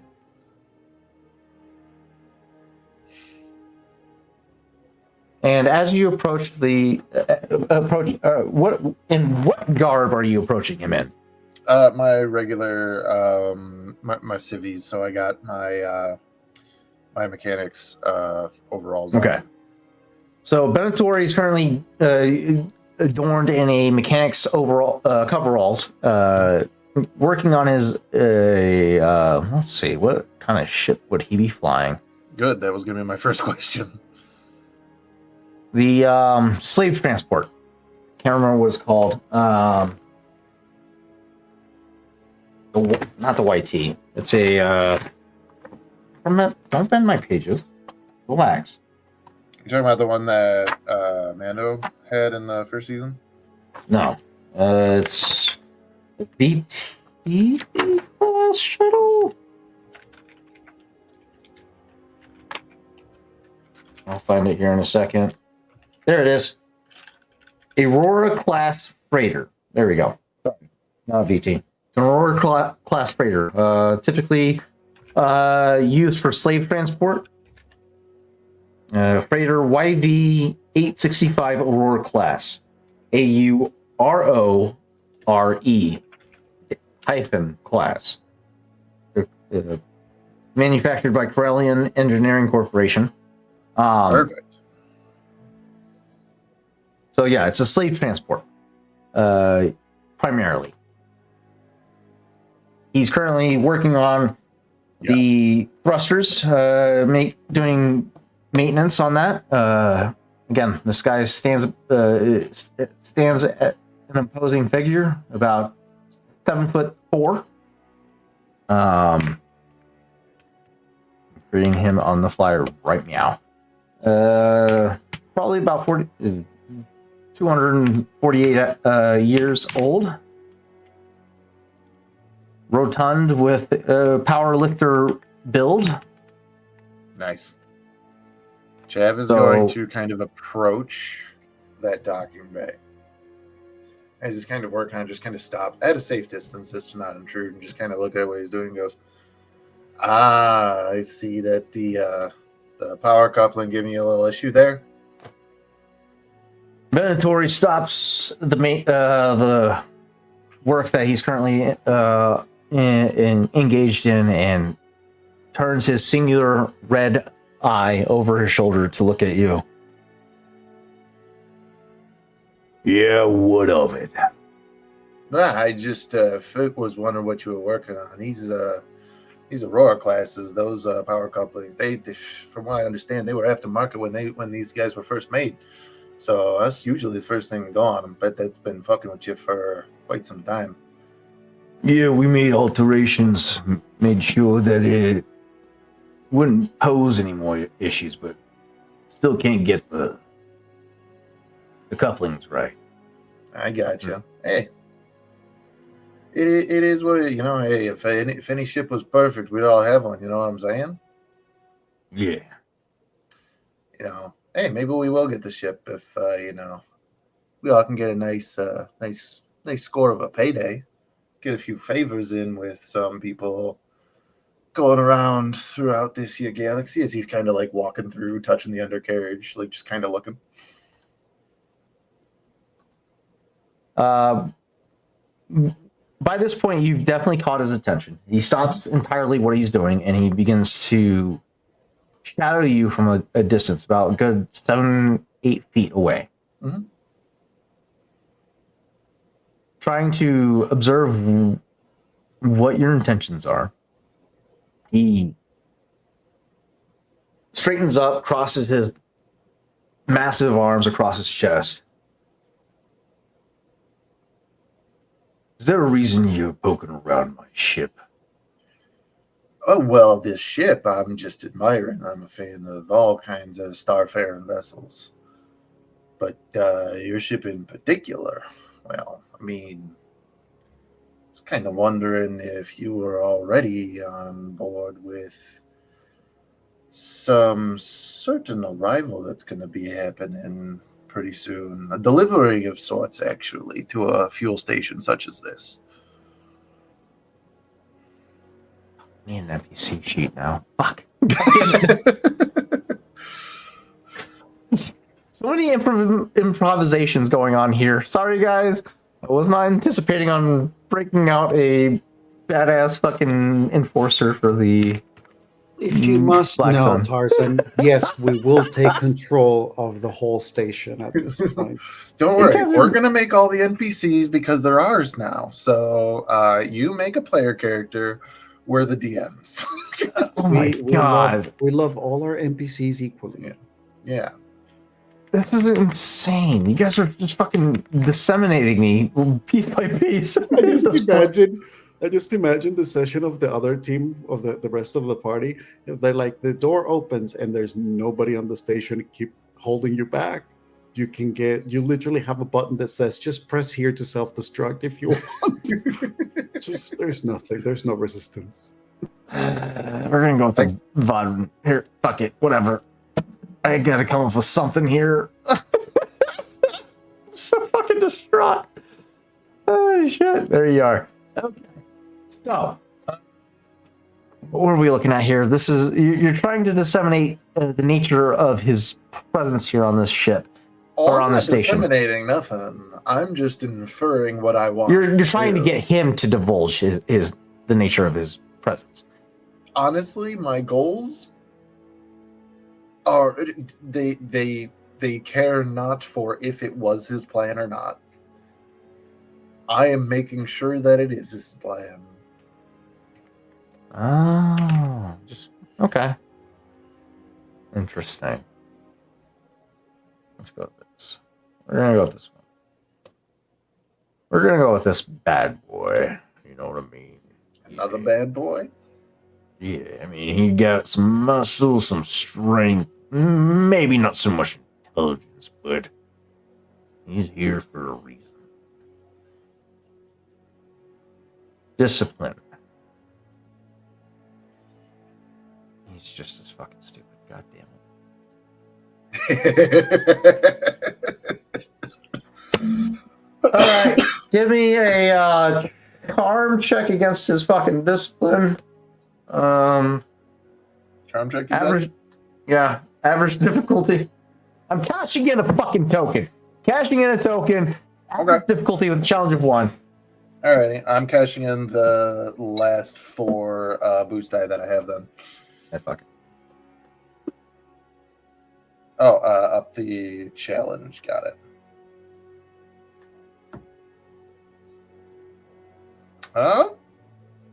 Okay. You already cashed in your ability. You already cashed in. I did. Oh, Kesh, you're saying something? I know what you're saying, but I'm going to kind of what is it? We can't hear you, but I know what he's trying to say is that 2 triumphs.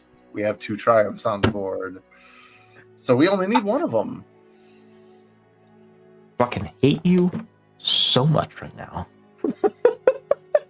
It's fucking deleting all delete all of my NPCs. Well, you just kicked Kesh out of the call, so good. No more. We can't delete our NPCs. They're working for us now. Yeah, really. Fucking Venatori, curious into this line of inquiry. You're trying to plant a seed of thought. Even if it's not his actual line of thought, you're trying to plant it. Mm-hmm. As you're trying to plant the seed, you do recognize a glimpse of recognition into what you're inferring in that massive singular red eye. And what do you know? That could facilitate something like that. Well, I just know that it's kind of happening, and I know that there's plenty of merchandise on here that would be valuable to an individual such as yourself.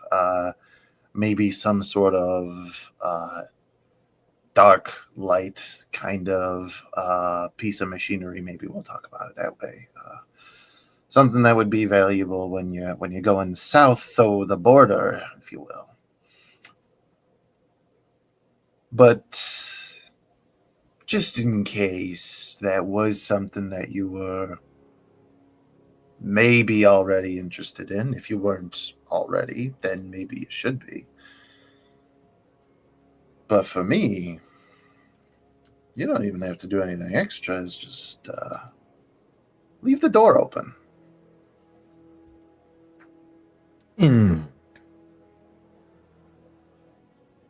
What do I owe this altruistic proposition of yours? Oh, you don't know nothing. I just am a wonderful golden angel here to just bestow upon little wonderful things into your life. And if, again, you don't have to do me nothing except leave the door open. Maybe something else falls off the back of this freighter. Maybe something else gets on it. But that's no concern of yours. Just a little piece of information that might help you out. And just leave the door open. I'll handle the rest. And who do I have the opportunity to thank for this type of opportunity? If you do ever need to thank me, if for some reason you ever want to thank me, the next time that some Imperial Jagoff tries to add to your already impressive rap sheet, officially slapping the old bonds on you, just tell them that you want to speak with Agent Killbolt.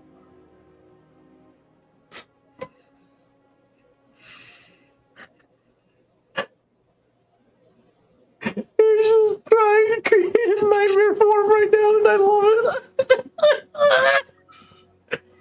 Oh, shit. And with that, Chav is going to go over, flip the power coupling to the spot where it's going to actually work. Give me an average mechanics check. All right. I don't want to fuck up his ship.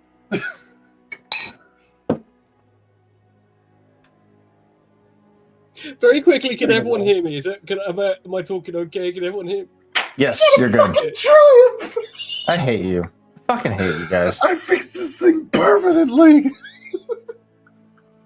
You reach over, and it's not a coupling issue. Oh shit, we lost Victor.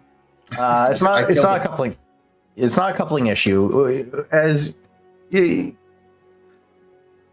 what you identify as a issue with the wiring harness, or is centralized around the wiring harness. Some of the go ahead.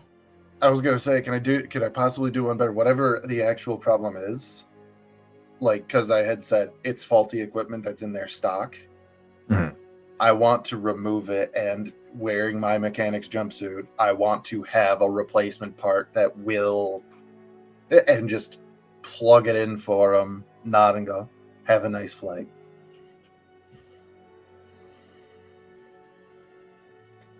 Where's your current trajectory? Where are you heading?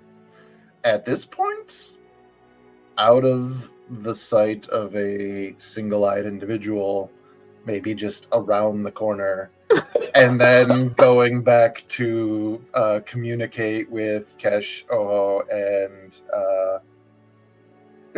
Victor just put in the Discord chat that I said Killbolt and his internet crashed. Killbolt made his presence known. Killbolt's coming for us. Incredible. But yeah, after that, immediately just trying to communicate with the rest of the team and regroup with them, whether or not that comes with having to do yet another outfit change or not. That's what he would do. Okay. Yeah, go ahead and give me a stealth check to try and avoid perception of this very singular observable individual. It's going to be a hard difficulty with a challenge of 1. He's got that big red eye. He's very interested in your comings and goings. Phrasing. Let's go for it. Bitch. That's 3 more advantages for Keshinoho.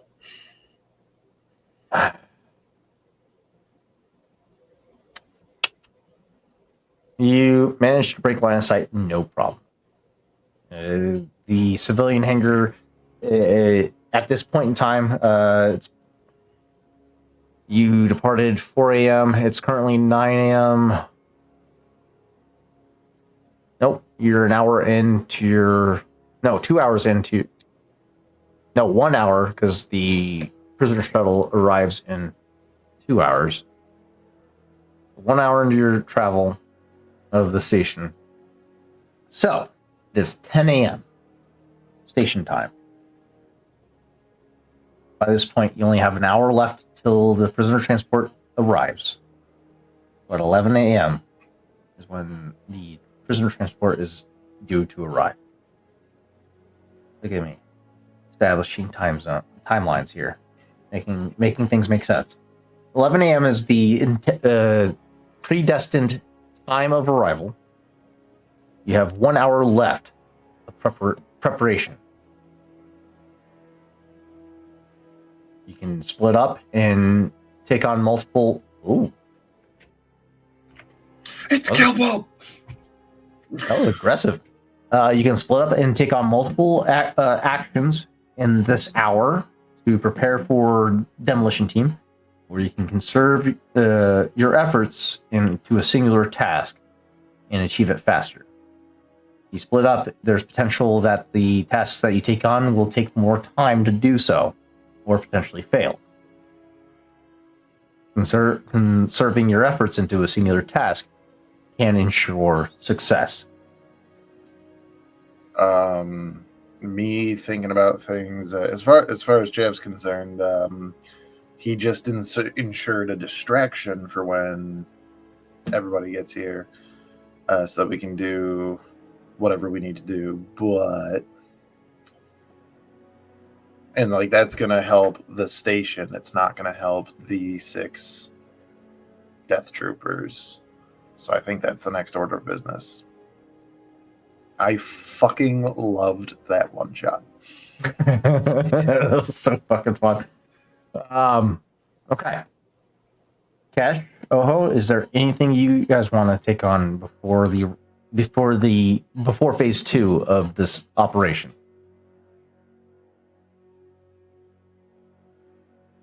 You guys have achieved your directives, identifying the shuttle of which the HVT is being transported. You've discovered that it is potentially a softer target in comparison to a prisoner transport. A way softer target. And you now have identified potential distractions that could facilitate the escape of said target. Also, we can't hear you, Kesh.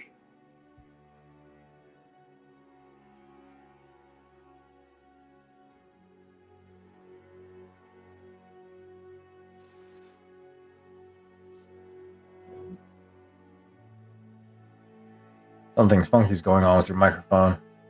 It's picking up in at moments, but then it just scrambles. Try without the camera on. Maybe that will work.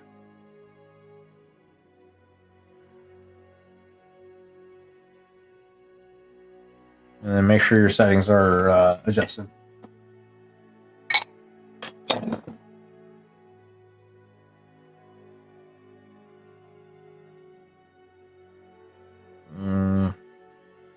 Go ahead and type in whatever your plan is in the chat, and we'll keep going for the time being. Oho, any input? I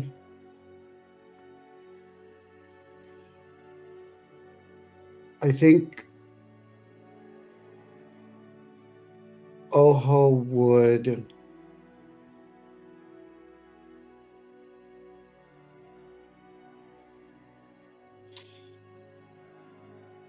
Hmm. You I think you did a lot. You did a lot. Yeah, today. yeah. I feel like Ojo's like main task for today was pretty successful. I would dare say.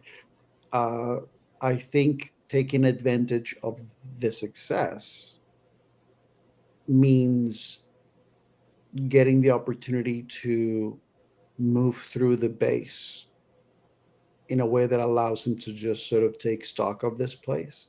Mhm. Particularly also knowing that the target that we are gonna need to retrieve is coming through the like civilian uh, harbor. I think that Ojo will most likely be studying and getting familiar as he can Mhm. with the security and the layout of where this ship is going to dock, the location of where this target is going to be. Because correct me if I'm wrong, is this target that is coming that we're trying to retrieve? Are they being moved from the ship, or are they just like docking, fueling, and then continuing? They're The docking, in, fueling, and then continuing. the intent is to refuel and continue transport. Uh, Prolonged stay is not intended. Correct. Okay. Do we So They wanna- just bust into that ship, fuck up 6 death troopers, and leave with a prisoner? I mean, it is still 6 death troopers, though. So Ojo would be just plotting and planning the best way possible to basically scatter them once they dock, because they need to fuel. Yeah. So what we it's going know to take is some that time. Yeah.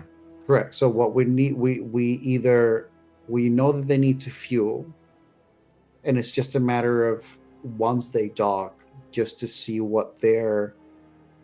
And I guess I could ask. I don't know if chat would know. I don't know if I would know. We can try to roll for something of the concept of if there are 6 of them and they have a target aboard the ship that is not meant to go anywhere, how many of them are going to exit the ship? Because there's definitely going to be people that are potentially going to leave either because they use the restroom, because they need to like get some more supplies, because they need to like get some, whatever. So I think what Ojo would be anticipating is the concept of I just want to make sure that we find a way to make these people fit in their potential so that we're not facing them all at once. And that way, it's just a matter of as these people are coming, whichever ones are the ones that exit, we take care of those. And then whenever the ones that are inside, we find a way to get them out. Look at you trying to disseminate my fucking Imperial Death Troopers Yeah, to weaken them. that's what I do. That information would not be accessible, obviously, because there's no anticipation of personnel disembarking a vessel and utilizing the refresher during refuelment. There is the potential of it, but there is no way to catalog that on a manifest. They Really just quick, what kind of ship are they arriving in? Imperial shuttle. So just like the The Delta one that we class? have. No, not as fancy as your Delta class. It's just a standard Imperial shuttle. Question: how far will the people of our other group will be docking with the other Imperial shuttle that we have from here, from the one where they're going to dock? So they will be an hour behind the prisoner transport by that point. Our group. Yeah, the demolition team will be an hour behind the prisoner transport. Okay. That gives you But an hour once to they extract, to secure once- and extract. Once they dock, are they in the same area? Like, how far would our team with the Imperial shuttle that we have in the vicinity of the docks? How far or close would they be from the shuttle that's bringing the target? They're going to be docking in the military fuel pod, Okay, which is on the complete opposite Other side of side. the station. got it. That's what I That's good. that was what I was asking. So your crew is in position to intercept this prisoner transport. So Hopefully. Or shuttle. one could say that Okay. should there be an issue that damages the ship that is taking the transport, these troopers would need to relocate and find a different ship to take care of the target. There's the potential, yes. If the shuttle that the Imperial personnel shuttle should be damaged in any way, they would probably have to relocate or require transport in some other form if the shuttle itself takes too long to repair. Mm-hmm. Mm-hmm. Mm-hmm. That is a potential plan for sure. So you could So potentially catch them in the midst of relocating. correct. So I think, I think at this point, I don't know necessarily that this is like a mission thing to do today. I'm just going to say it out loud just for the sake of saying it out loud for the plan. I think the way that I'm imagining it, I would share the ideas that Ojo has to the rest of the team is we he's gambling on the fact that there may be one or two death troopers that will emerge from the ship. There's a part of him that feels like it makes no sense for them to not take some of the troopers out to keep watch over the ship, at least, if not potentially looking for some resupplying while they're in this location. The second part of that is potentially procuring something or prepping something that would allow for the team, once they dock in their fueling, to actually damage the ship. It doesn't need to be blown up, although we have the resources for that. It just needs to be enough for us to use that advantage to basically say, there is no time for you to sort this out. You need to move this target. And if you're and we need something discreet. Hey, look at this nathling of a ship that looks very, very discreet because it is not Imperial. Maybe we put the subject here and we just take off. By the way, to protect you, how about you get on this little cargo thingy for a second? Now let me press the release the cargo. And oh, oops, I did it again. So that's a vague idea of what currently, at least, everybody else feel free to pitch in, but that's the current approach without much more detail, but that's kind of like the way that I'm envisioning it. To add to this, if we can somehow disable this Lambda class shuttle that's coming in, to the point, I mean, probably their first bet is, can we repair it? Yes, that might take some time. So we'll have to put pressure for time, which I think would be great if it comes through, hey, somebody's hitting the prisoner transport. Because if they hear somebody's already fucking with their shit just across the way, it's only a matter, you got to get that guy out of here. And if we have a moth that is basically going, we anticipated this, follow me. Oh.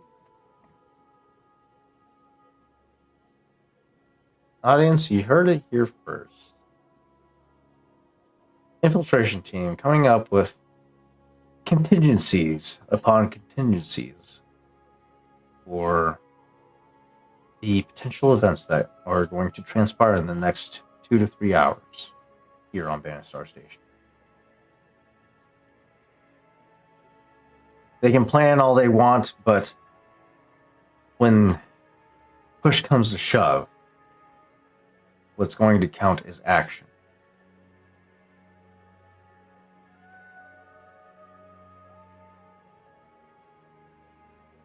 And we only have one half of that action currently taking place.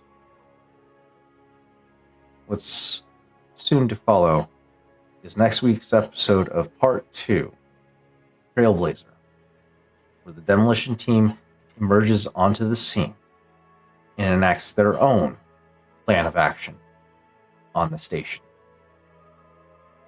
Tune in next week for the next installment of Star Wars Edge of the Empire, Trailblazer Part 2. We'll see you next week. Have a good night, 2B Dicers. We love you, and we'll see you next time.